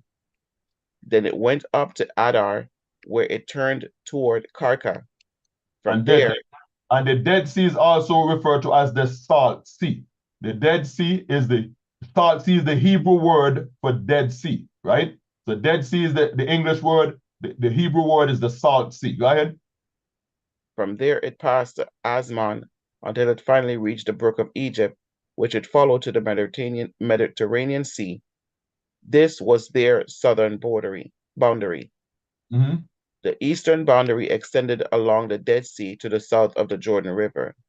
Mm-hmm. The northern boundary began at the bay where the Jordan River empties into the Dead Sea, went Uh, up from there to Beth Hagla, then proceeded north of Beth Araba to the Mm-hmm. stone of Boan. Boan was Reuben's son.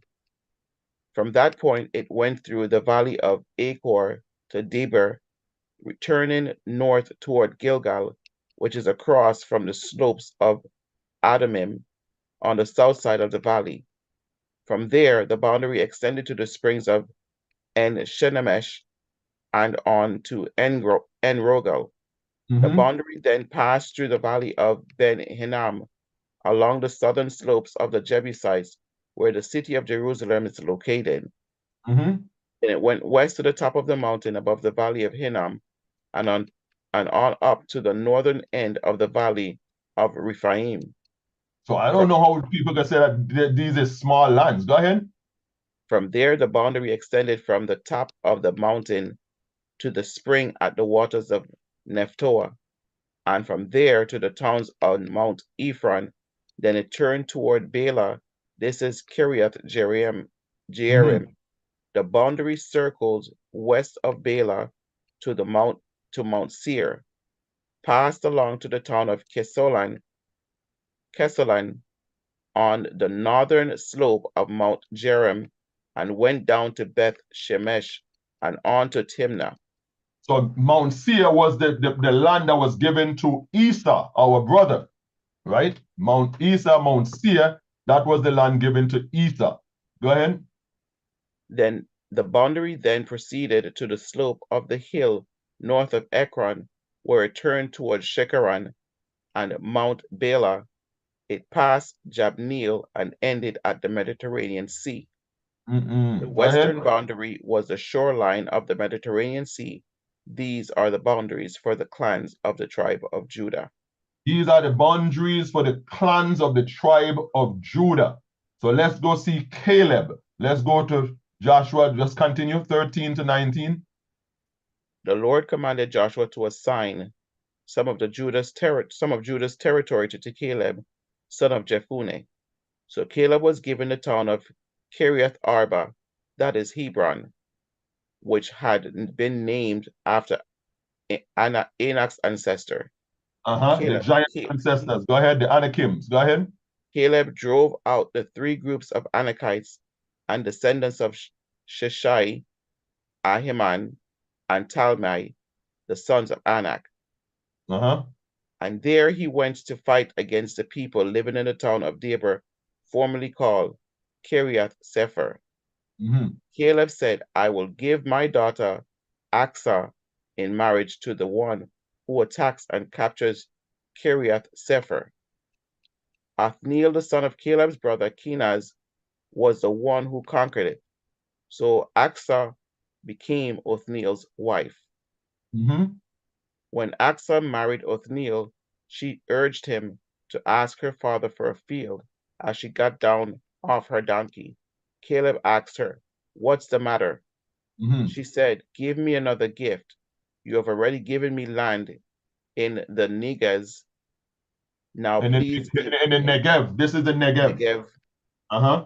Now please give me springs of water too. So Caleb gave her the upper and lower springs.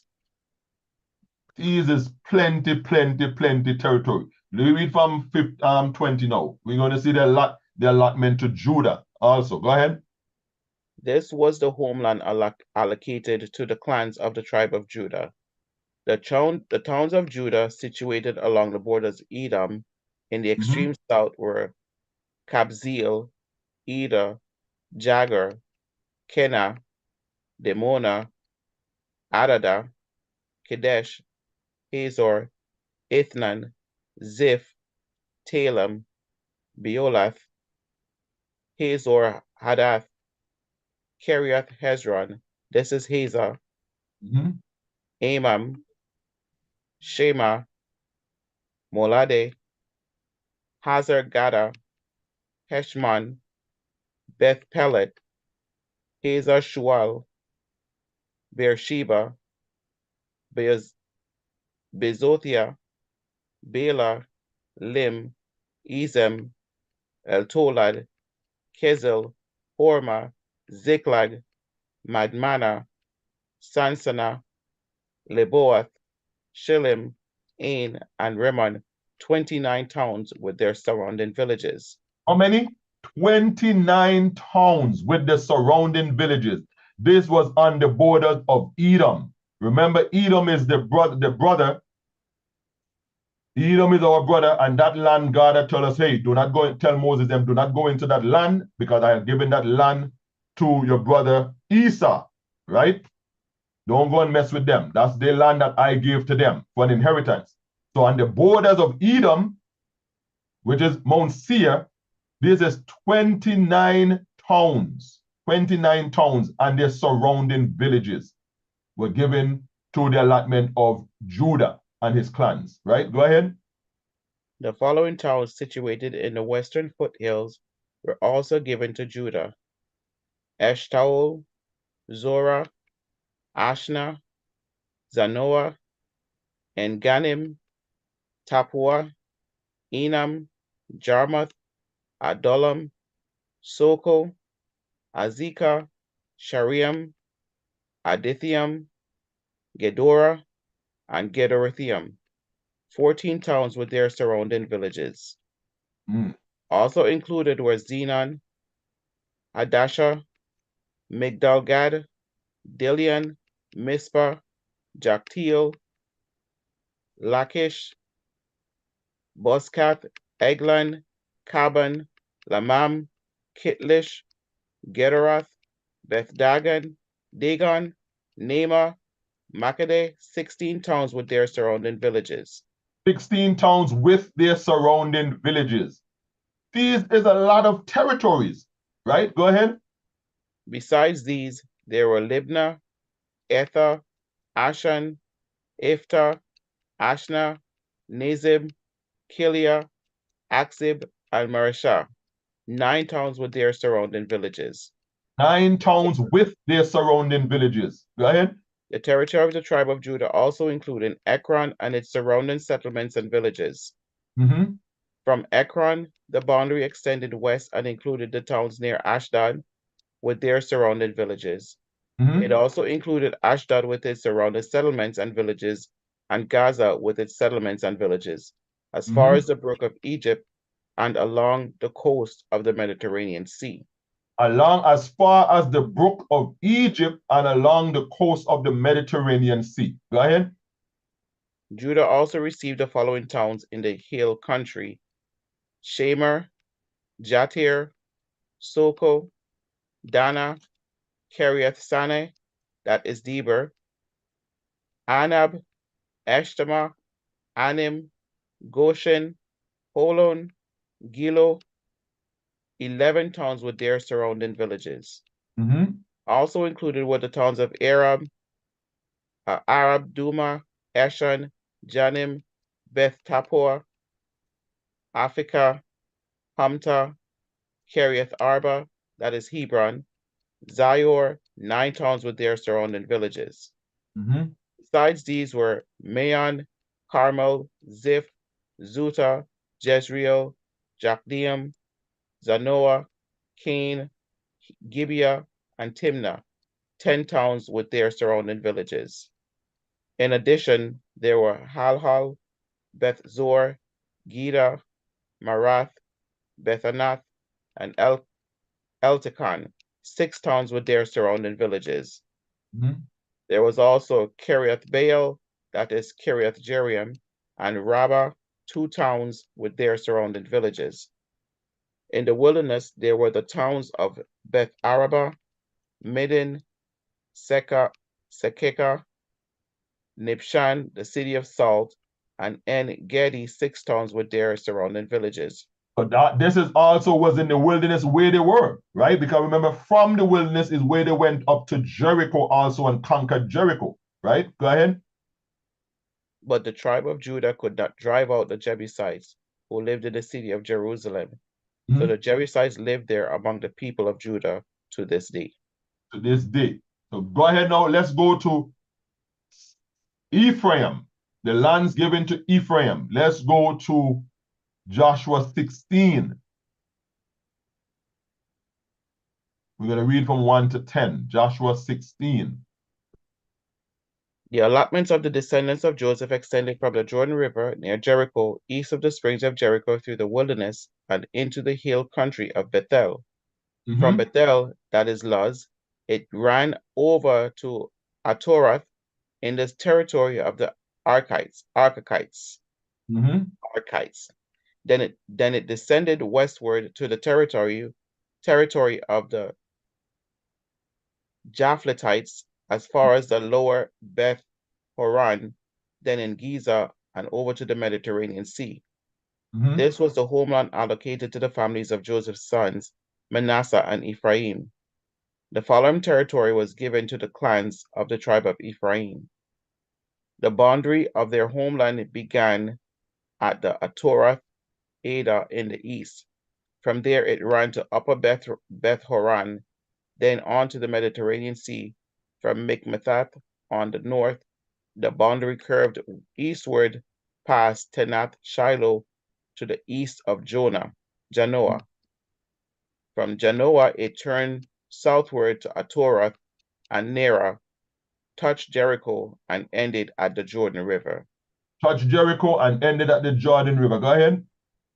From Tappuah, the boundary extended westward, following the Kana Ravine to the Mediterranean Sea. This is a homeland allocated to the clans of the tribe of Ephraim. In addition, some towns with their surrounding villages in the territory allocated to the half-tribe of Manasseh were set aside for the tribe of Ephraim.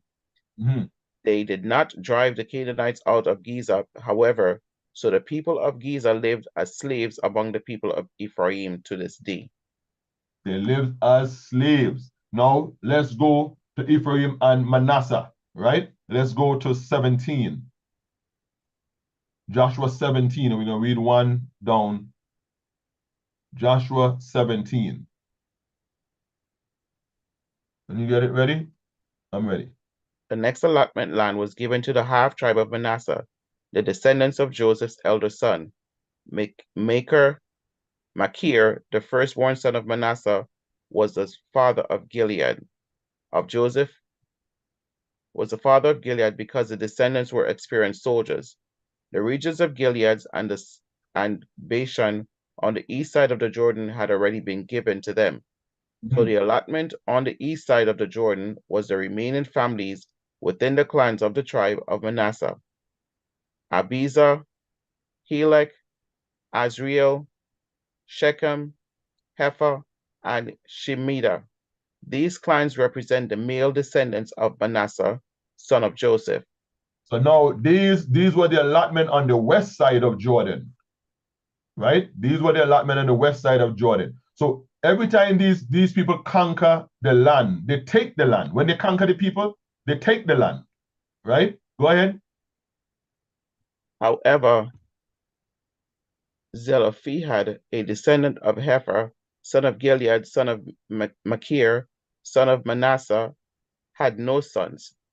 He had only daughters whose names were Mahlah, Noah, Hagla, Milcah, and Tirzah.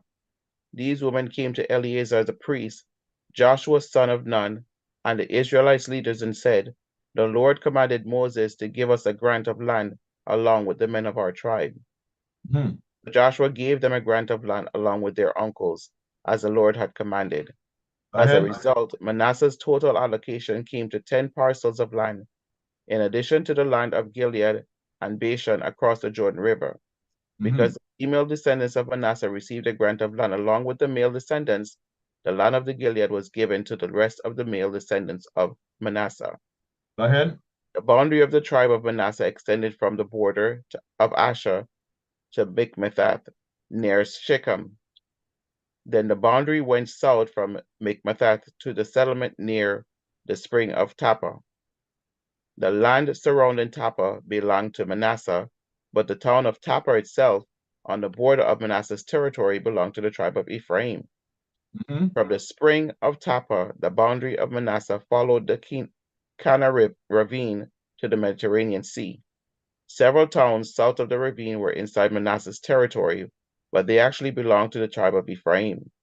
In general, however, the land south of the ravine belonged to Ephraim, and the land north of the ravine belonged to Manasseh. Manasseh's boundary ran along the northern side of the ravine and ended at the Mediterranean Sea. North of Manasseh was the territory of Asher, and to the east was the territory of Issachar.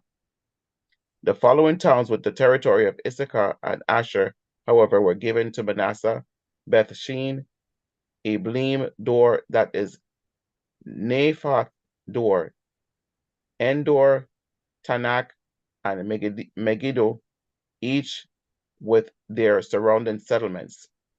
But the descendants of Manasseh were unable to occupy these towns because the Canaanites were determined to stay in that region. Mhm. Later, however, when the Israelites became strong enough, they forced the Canaanites to work as slaves, but they did not drive them out of the land. So they lived there as slaves in the land with them. Go ahead. The descendants of Joseph came to Joshua and asked, "Why have you given us only one portion of land as our homeland when the Lord has blessed us with so many people?" Mm-hmm. Joshua replied, "If there are so many of you, and if the hill country of Ephraim is not large enough for you, clear out land for yourselves in the forest where the Perizzites and Rephaites live." Mm-hmm. The descendants of Joseph responded, "It's true that the hill country is not large enough for us, but all the Canaanites in the lowlands have iron chariots, both those in Beth Shahan and its surrounding settlements, and those in the valley of Jezreel, they are too strong for us." Then Mm-hmm. Joshua said to the tribes of Ephraim and Manasseh, the descendants of Joseph, "Since you are so large and strong, you will be given more than one portion. The Mm-hmm. forest of the hill country will be yours as well. Clear as much of the land as you wish, and take possession of its farthest corners, and you will drive out the Canaanites from the valleys too, even though they are strong and have iron chariots." Because God will help them. God is going to be on their side. Once they're ready, God is on their side. Right? Let's go to the remaining tribes. Let's go to Joshua 18. So it's still land, land. So he's telling them, just clear out land, clear out land.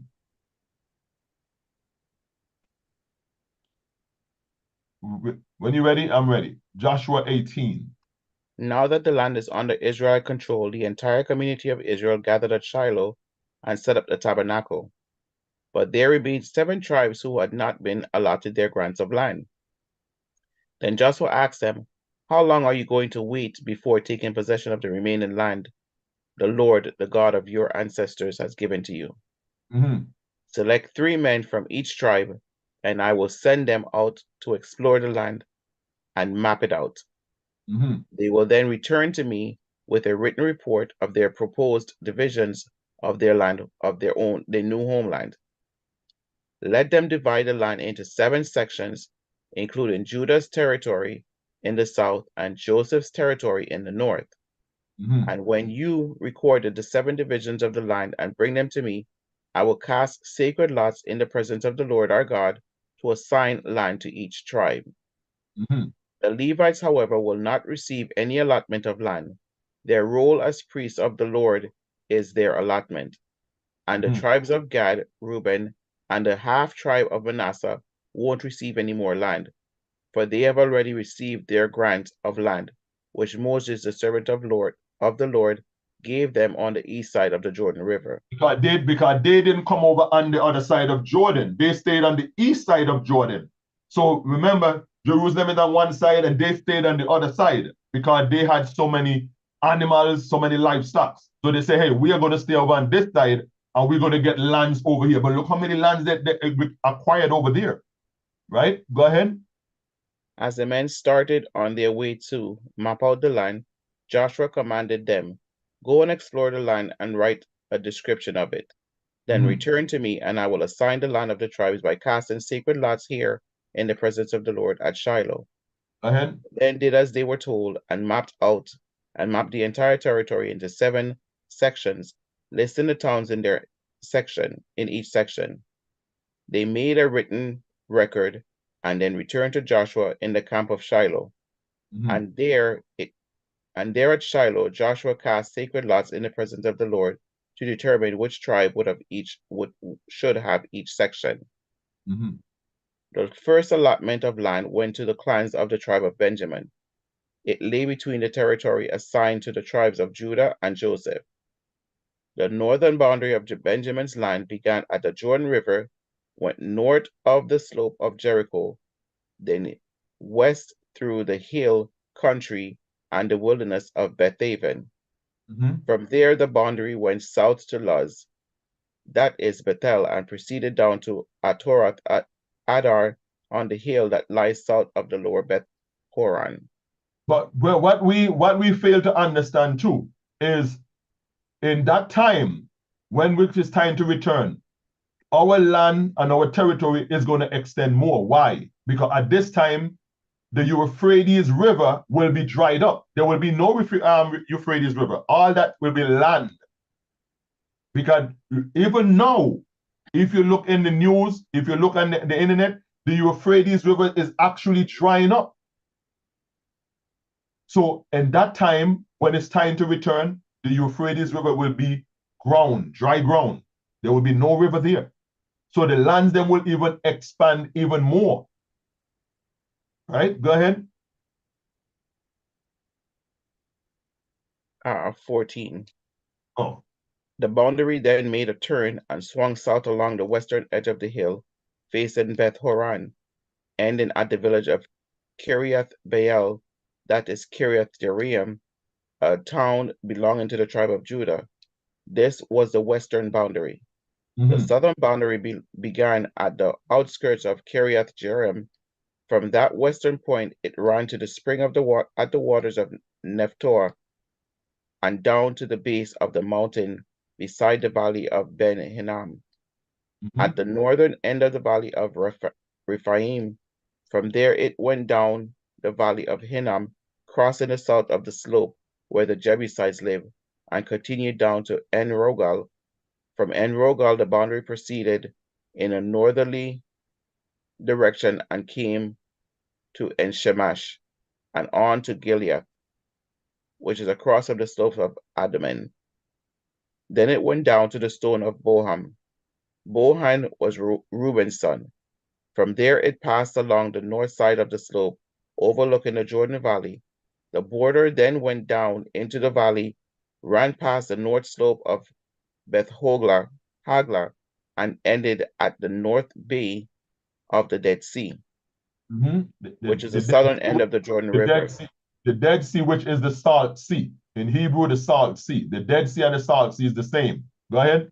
This was the southern boundary. The eastern boundary was the Jordan River. These were the boundaries of the homeland allocated to the clans of the tribe of Benjamin. These were the towns given to the clans of the tribe of Benjamin: Jericho, Beth Hagla, Emek Keziz, Beth Araba, Jemoriam, Bethel, Avim, Para, Ophrah, Kepha Amani, Ophni, and Geba, 12 towns with their surrounding villages. I remember Jericho, that's not even Jerusalem. Jericho is another city. But remember, every time they took down these cities, they would take them for possession. Every time they take them, when Moses then was traveling, every city that they take down, they were taking them for possessions. Right? So Jericho is one of them. And he said, and 12 towns with their surrounding villages. Right? Go ahead. Also Gibeon, Ramah, Beeroth, Mizpah, Kipharah, Moza, Rechem, Erpeel, Tarala, Zillah, Aleph, the Jebusite town that is Jerusalem, Gibeah, and Kiriath Jearim, 14 towns with their surrounding villages. This was the homeland allocated to the clans of the tribe of Benjamin. Wow. Let's go to Simeon and Zebulun. Joshua 19. Joshua 19, starting from verse 1. The second allotment of land went to the clans of the tribe of Simeon. Their homeland was surrounded by Judah's territory. Simeon's homelands included Beersheba, Sheba, Molada, Hazar, Shual, Bela, Ezem, Eltolad, Bethel, Hormah, Ziklag, Beth Markabath, Hazar Susa,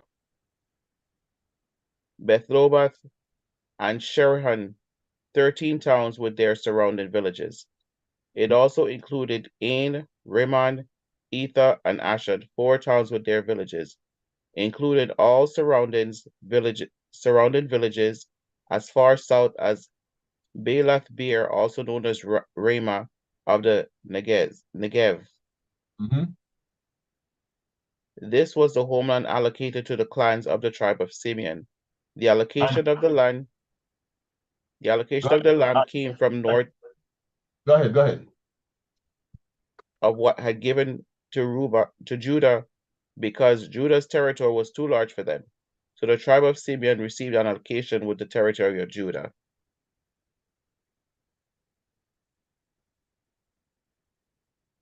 The third allotment of land went to the clans of the tribe of Zebulun. The boundary of Zebulun's homeland started at Sarid. From there, it went west, going past Maralah, touching Dabasheth, and proceeding to the brook east of the Jokneam. In Mhm. the other direction, the boundary went east from Sarid to the border of Kishloth Tabor, and from there to Dabarath, and up to Japhia. Then it Mhm. continued east to Gath Hepher, Eth Kazim, the Rimmon, and turned toward Nea. The northern boundary of Zebulun passed Hanathan and ended at the valley of Iftahel. The towns in these areas included Katath, Nahalal, Shimron, Idala, and Bethlehem, 12 towns with their surrounding villages. The homeland allocated to the clans of the tribe of Zebulun included these towns and their surrounding villages. Mhm. So skip down to 22. The homeland allocated to the clans of the tribe Issachar included these towns and their surrounding villages. Mhm.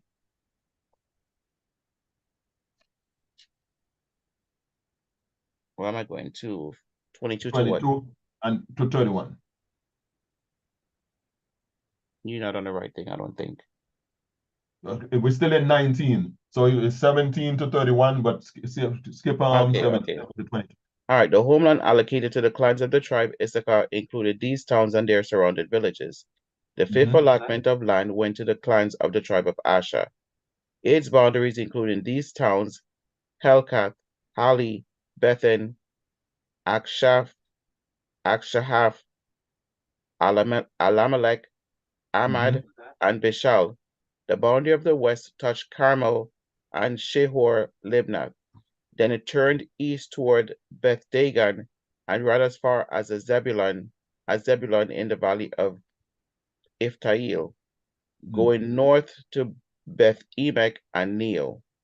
It then continued north to Kabul, Abdon, Rahab, Haman, Cana, and as far as the greater Sidon. Then the boundary turned toward Ramah and the fortress of Tyre, where it turned toward Hosa and came to the Mediterranean Sea. The territory also included Mahebel, Agzib, Uma, Aphek, and Rehob, 22 towns with their surrounding villages. These are a The lot of homeland, towns. These, allocated to the clans of the tribe of Asher included these towns and their surrounding villages.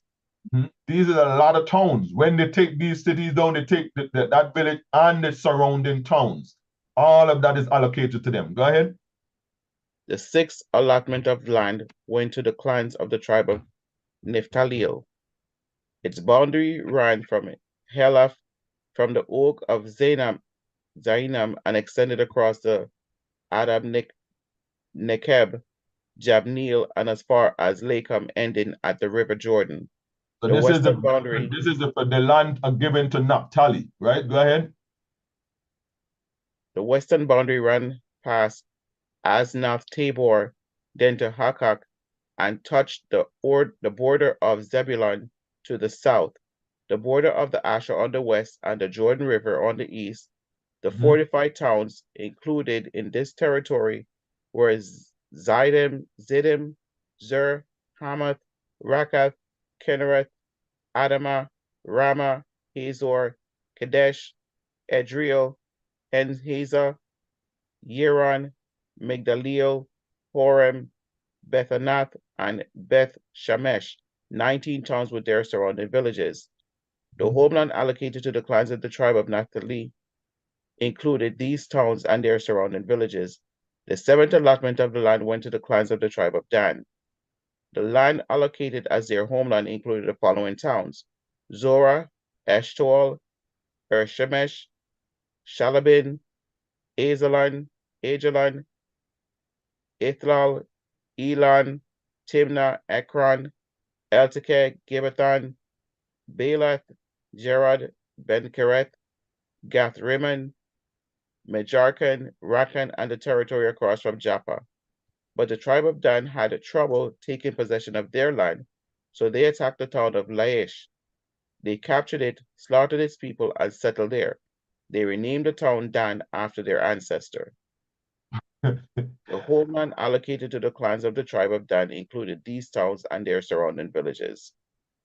After all the land was divided among the tribes, the Israelites gave a piece of land to Joshua as his allocation, for the Lord had said he could have any town he wanted. He chose the Timnath Sereth in the hill country of Ephraim. He rebuilt the town and lived there. So These are the territories. Joshua could have get any that he wanted. That the Lord has told Joshua he could have any town that he chose. So he chose to live up with Ephraim live in the hill country of Ephraim, right? Go ahead.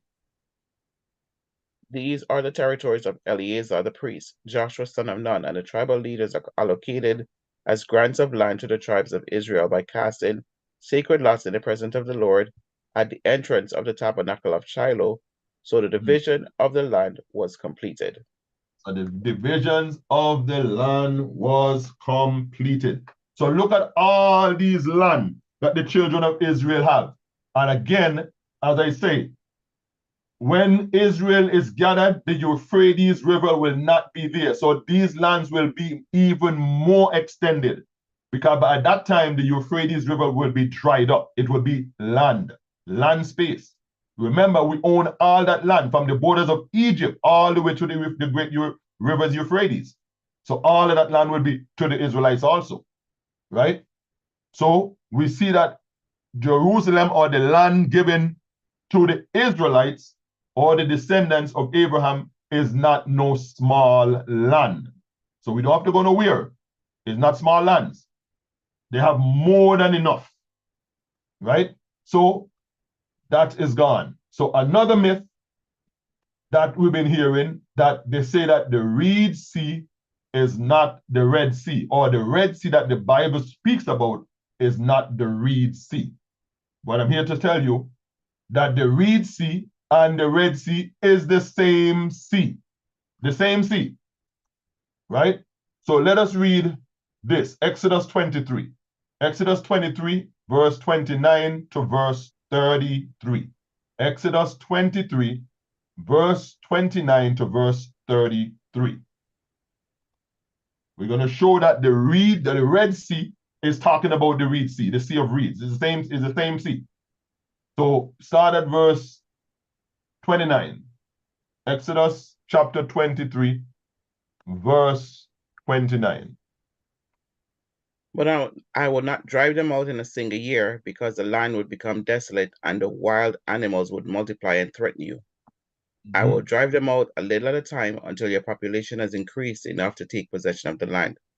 And I will fix your boundaries from the Red Sea to the Mediterranean Sea, and from the eastern wilderness to the Euphrates River.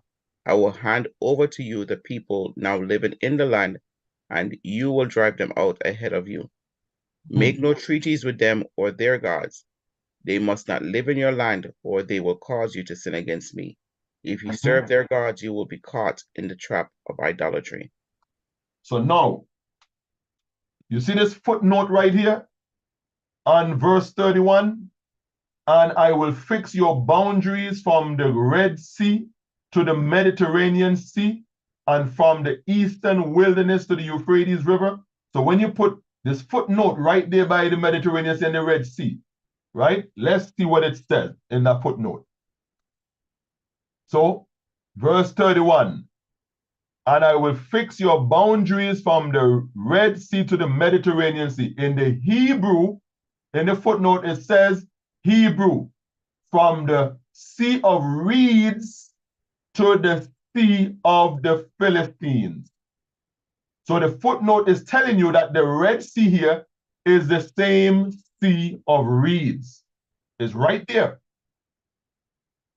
From the Sea of Reeds to the Sea of the Philistine. That and the Red Sea is the same sea that is referring to. Let's go to another one. Let's go to Exodus 13, verse 17 to verse 20. Exodus 13,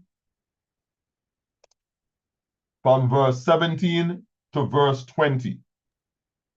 When you get it? When Pharaoh finally let the people go, God did not lead them along the main road that runs through Philistine territory. Even though that was the shortest route to the promised land, God said if the people are faced with a battle, they might change their minds and return to Egypt. So that's another reason why people are saying they could not have went up, or Egypt could not have been up because of where they went. But remember, we're reading here that they did not went the regular route. They went a different route. They took a different route. He says, so when Pharaoh finally let the people go, God did not lead them along the main roads that ran through Philistine territory, even though that was the shortest route to the promised land.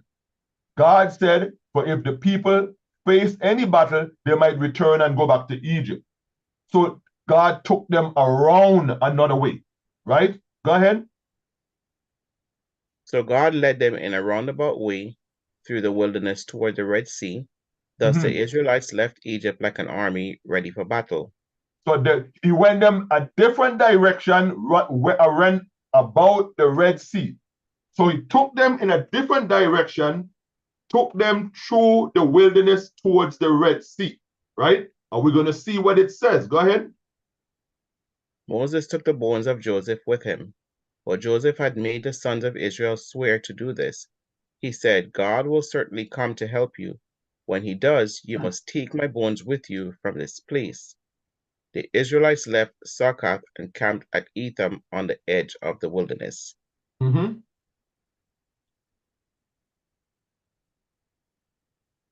So 22. Where is it at? Okay, 20.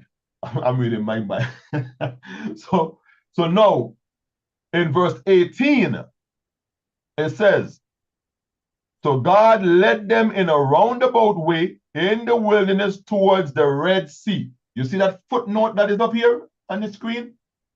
The footnote, when you put your cursor over it, is bring up, it says the Hebrew Sea of Reeds. The Hebrew Sea of Reeds. So the Red Sea is the same Sea of Reeds. It's the same sea. Let's go on. Let's go to 1 Kings, chapter 9. 1 Kings, chapter 9.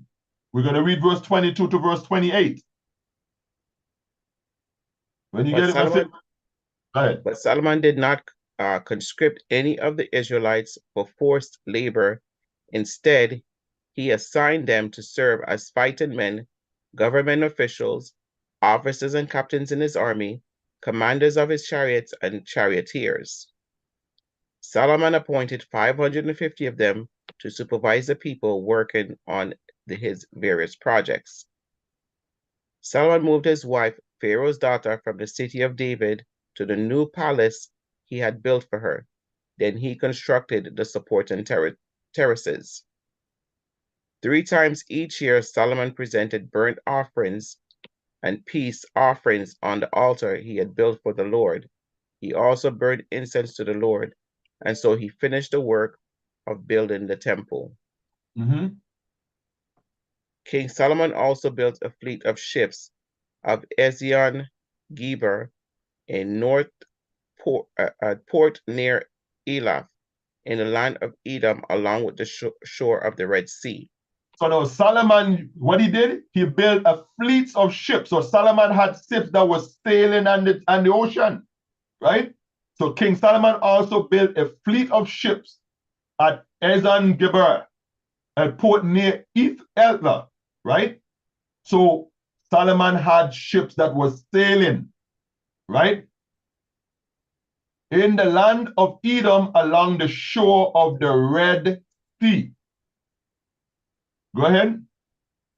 Hiram sent experienced crews of sailors to sail the ships with Solomon's men. Mm-hmm. They sailed to Ophir and brought back to Solomon some 16 tons of gold. So now, let's go and we're going to look at verse 26, right? 1 Kings 9 and 26. It says, King Solomon also built a fleet of ships at Ezion Geber, a port near Elath, in the land of Edom along the shores of the Red Sea. Again, when you put the cursor over that footnote by Red Sea, look what pops up. In the Hebrew, it says the Sea of Reeds. So the Red Sea and the Sea of Reeds is the same thing. Is the same thing. The Red Sea in the Hebrew is Sea of Reeds. Let's go further again. Let's go to Exodus 10. We're going to read 15 to 20. Exodus 10, 15 to 20. When you got it ready, go ahead. For the locusts covered the whole country and darkened the land. They devoured every plant in the fields and all the fruit of the trees that had survived the hailstorm. Not a single leaf was left on the trees and plants throughout the land of Egypt. Mm-hmm. Pharaoh quickly summoned Moses and Aaron. I have sinned against the Lord your God. I have sinned against the Lord your God and against you, he confessed. Forgive my sin just this once and plead with the Lord your God to take away this debt from me. Mm-hmm. So Moses left Pharaoh's court and pleaded with the Lord. The Lord responded by shifting the wind, and the strong west wind blew the locusts into the Red Sea. Not a Mm-hmm. single locust remained in all the land of Egypt. Mm-hmm. But the Lord hardened Pharaoh's heart again, so he refused to let the people go. So again, we're going to do the same thing. Verse 19. And the Lord responded by shifting the wind, and a strong west wind blew the locust into the Red Sea.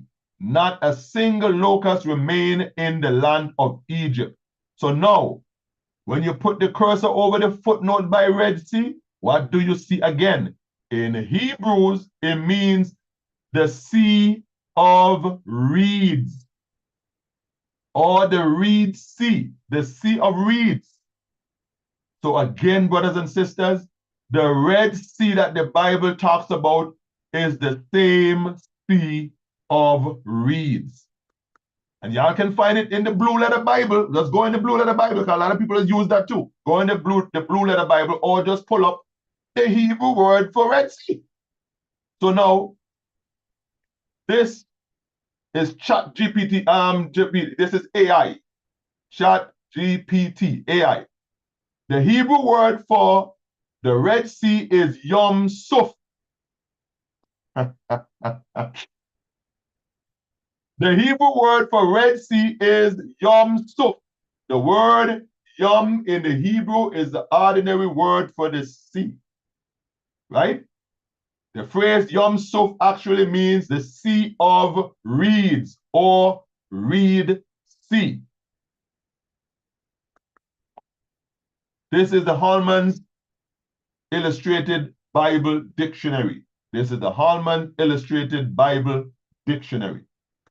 When we put in there Red Sea, what did we get? We got Reed Sea in parentheses. You read this? When we put in the Hallman's Bible Dictionary, Red Sea, what we get in parentheses? Reed Sea. Read that. The body of water God divided in the Exodus. The proper noun Red Sea is the most common English translation of the two Hebrew words Yam Suf. Yam Suf sea. Yam means sea, but Suf is never translated. Read in any other context, Suf typically means reeds. Exodus 2, 3, 5, Isaiah 19, 6, Jonah 2, verse 5, or possibly end. 2 Chronicles 20, verses 16.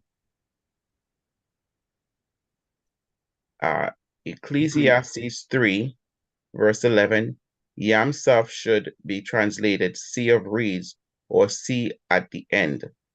So Yam Suf could be translated the Sea of Reeds or Sea at the end. Go ahead. The earliest known translation of the Hebrew Bible, the Greek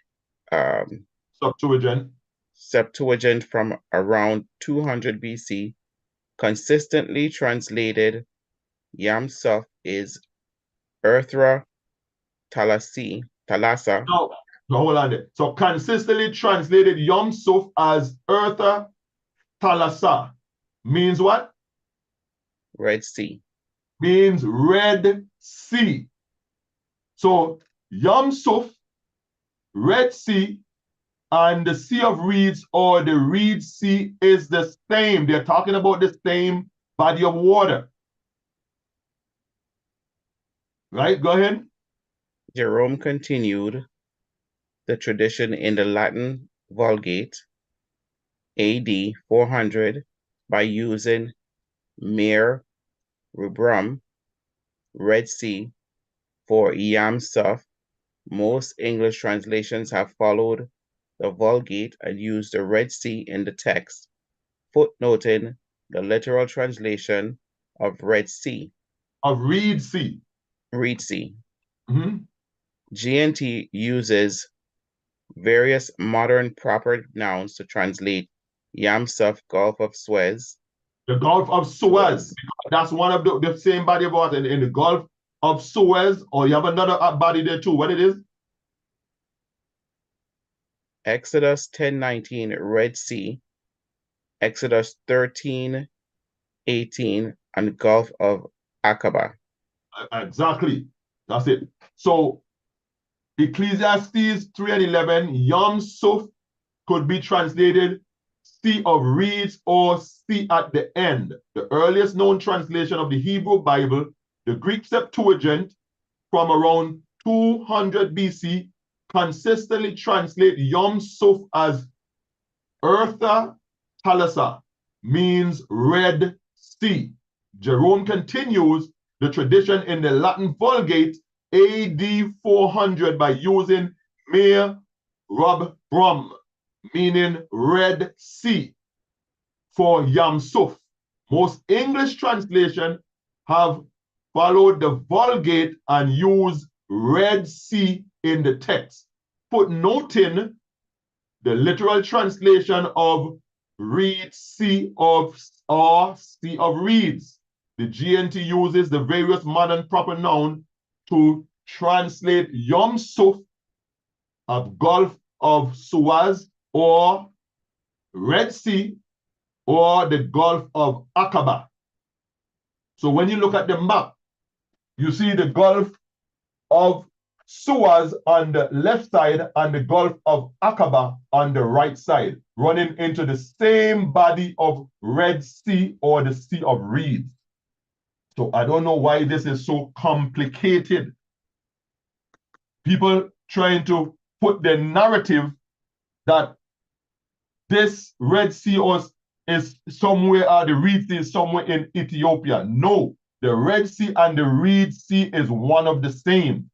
The Gulf of Suez, the Gulf of Aqaba is the same body of water.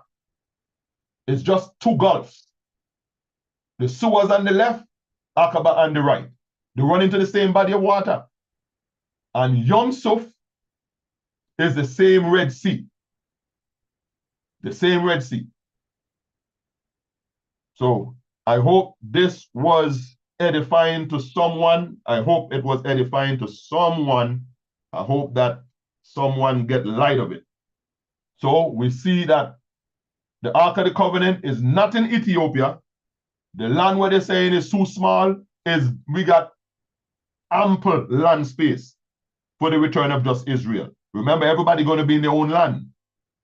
The whole world is not going to be in Israel. Everybody going to get their own land. Everybody going back to their land. The Euphrates River will be dry up, so he got to expand the lands and the territories even more by the Euphrates River not being there. Because right as we speak, the Euphrates River is already drying up. It's already drying up. And remember, all that territory on the Euphrates River, from the borders of Egypt, all the way down to the Euphrates River, belongs to the children of Israel. So they have more than enough land. More than enough land. So we're not going to Ethiopia. And if Jerusalem is not the land, that means the Bible is a lie.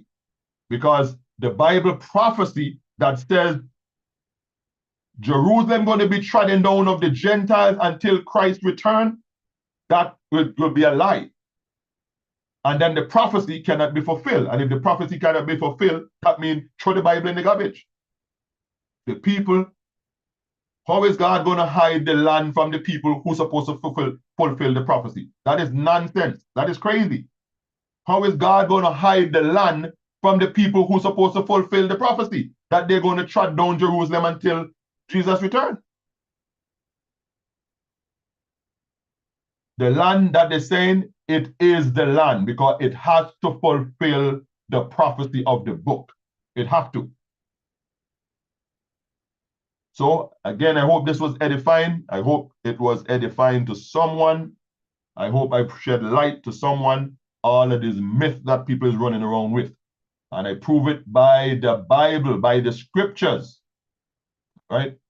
So again, I thank you. My name is Brother Moses. This is Israel, the Lord's Vineyard. We have Sister Kelly with us today. I thank you, sis. I thank you for your strenuous reading because I know it was not a little bit, especially with these names especially with these names that we try to call out. I know they're not easy. You have anything you want to add? Are you already tired? I don't have anything else to add. Matthew 6, let me see. Hold on there. 6 and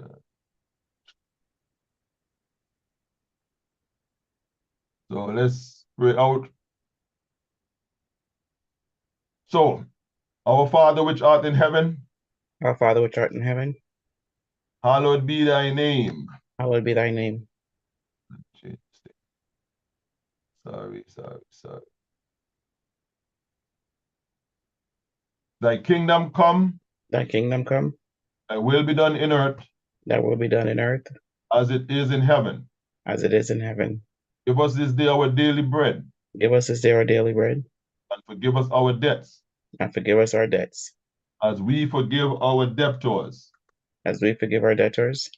And lead us not into temptation. And lead us not into temptation. But deliver us from evil. But deliver us from evil. For thine is the kingdom.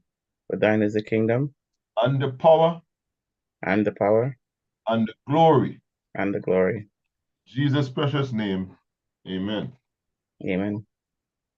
All right. Again, brothers and sisters, please like, subscribe, and share. Like, subscribe, and share. I hope this was a blessing to someone, anyone. And we thank you again for your time until the next go round.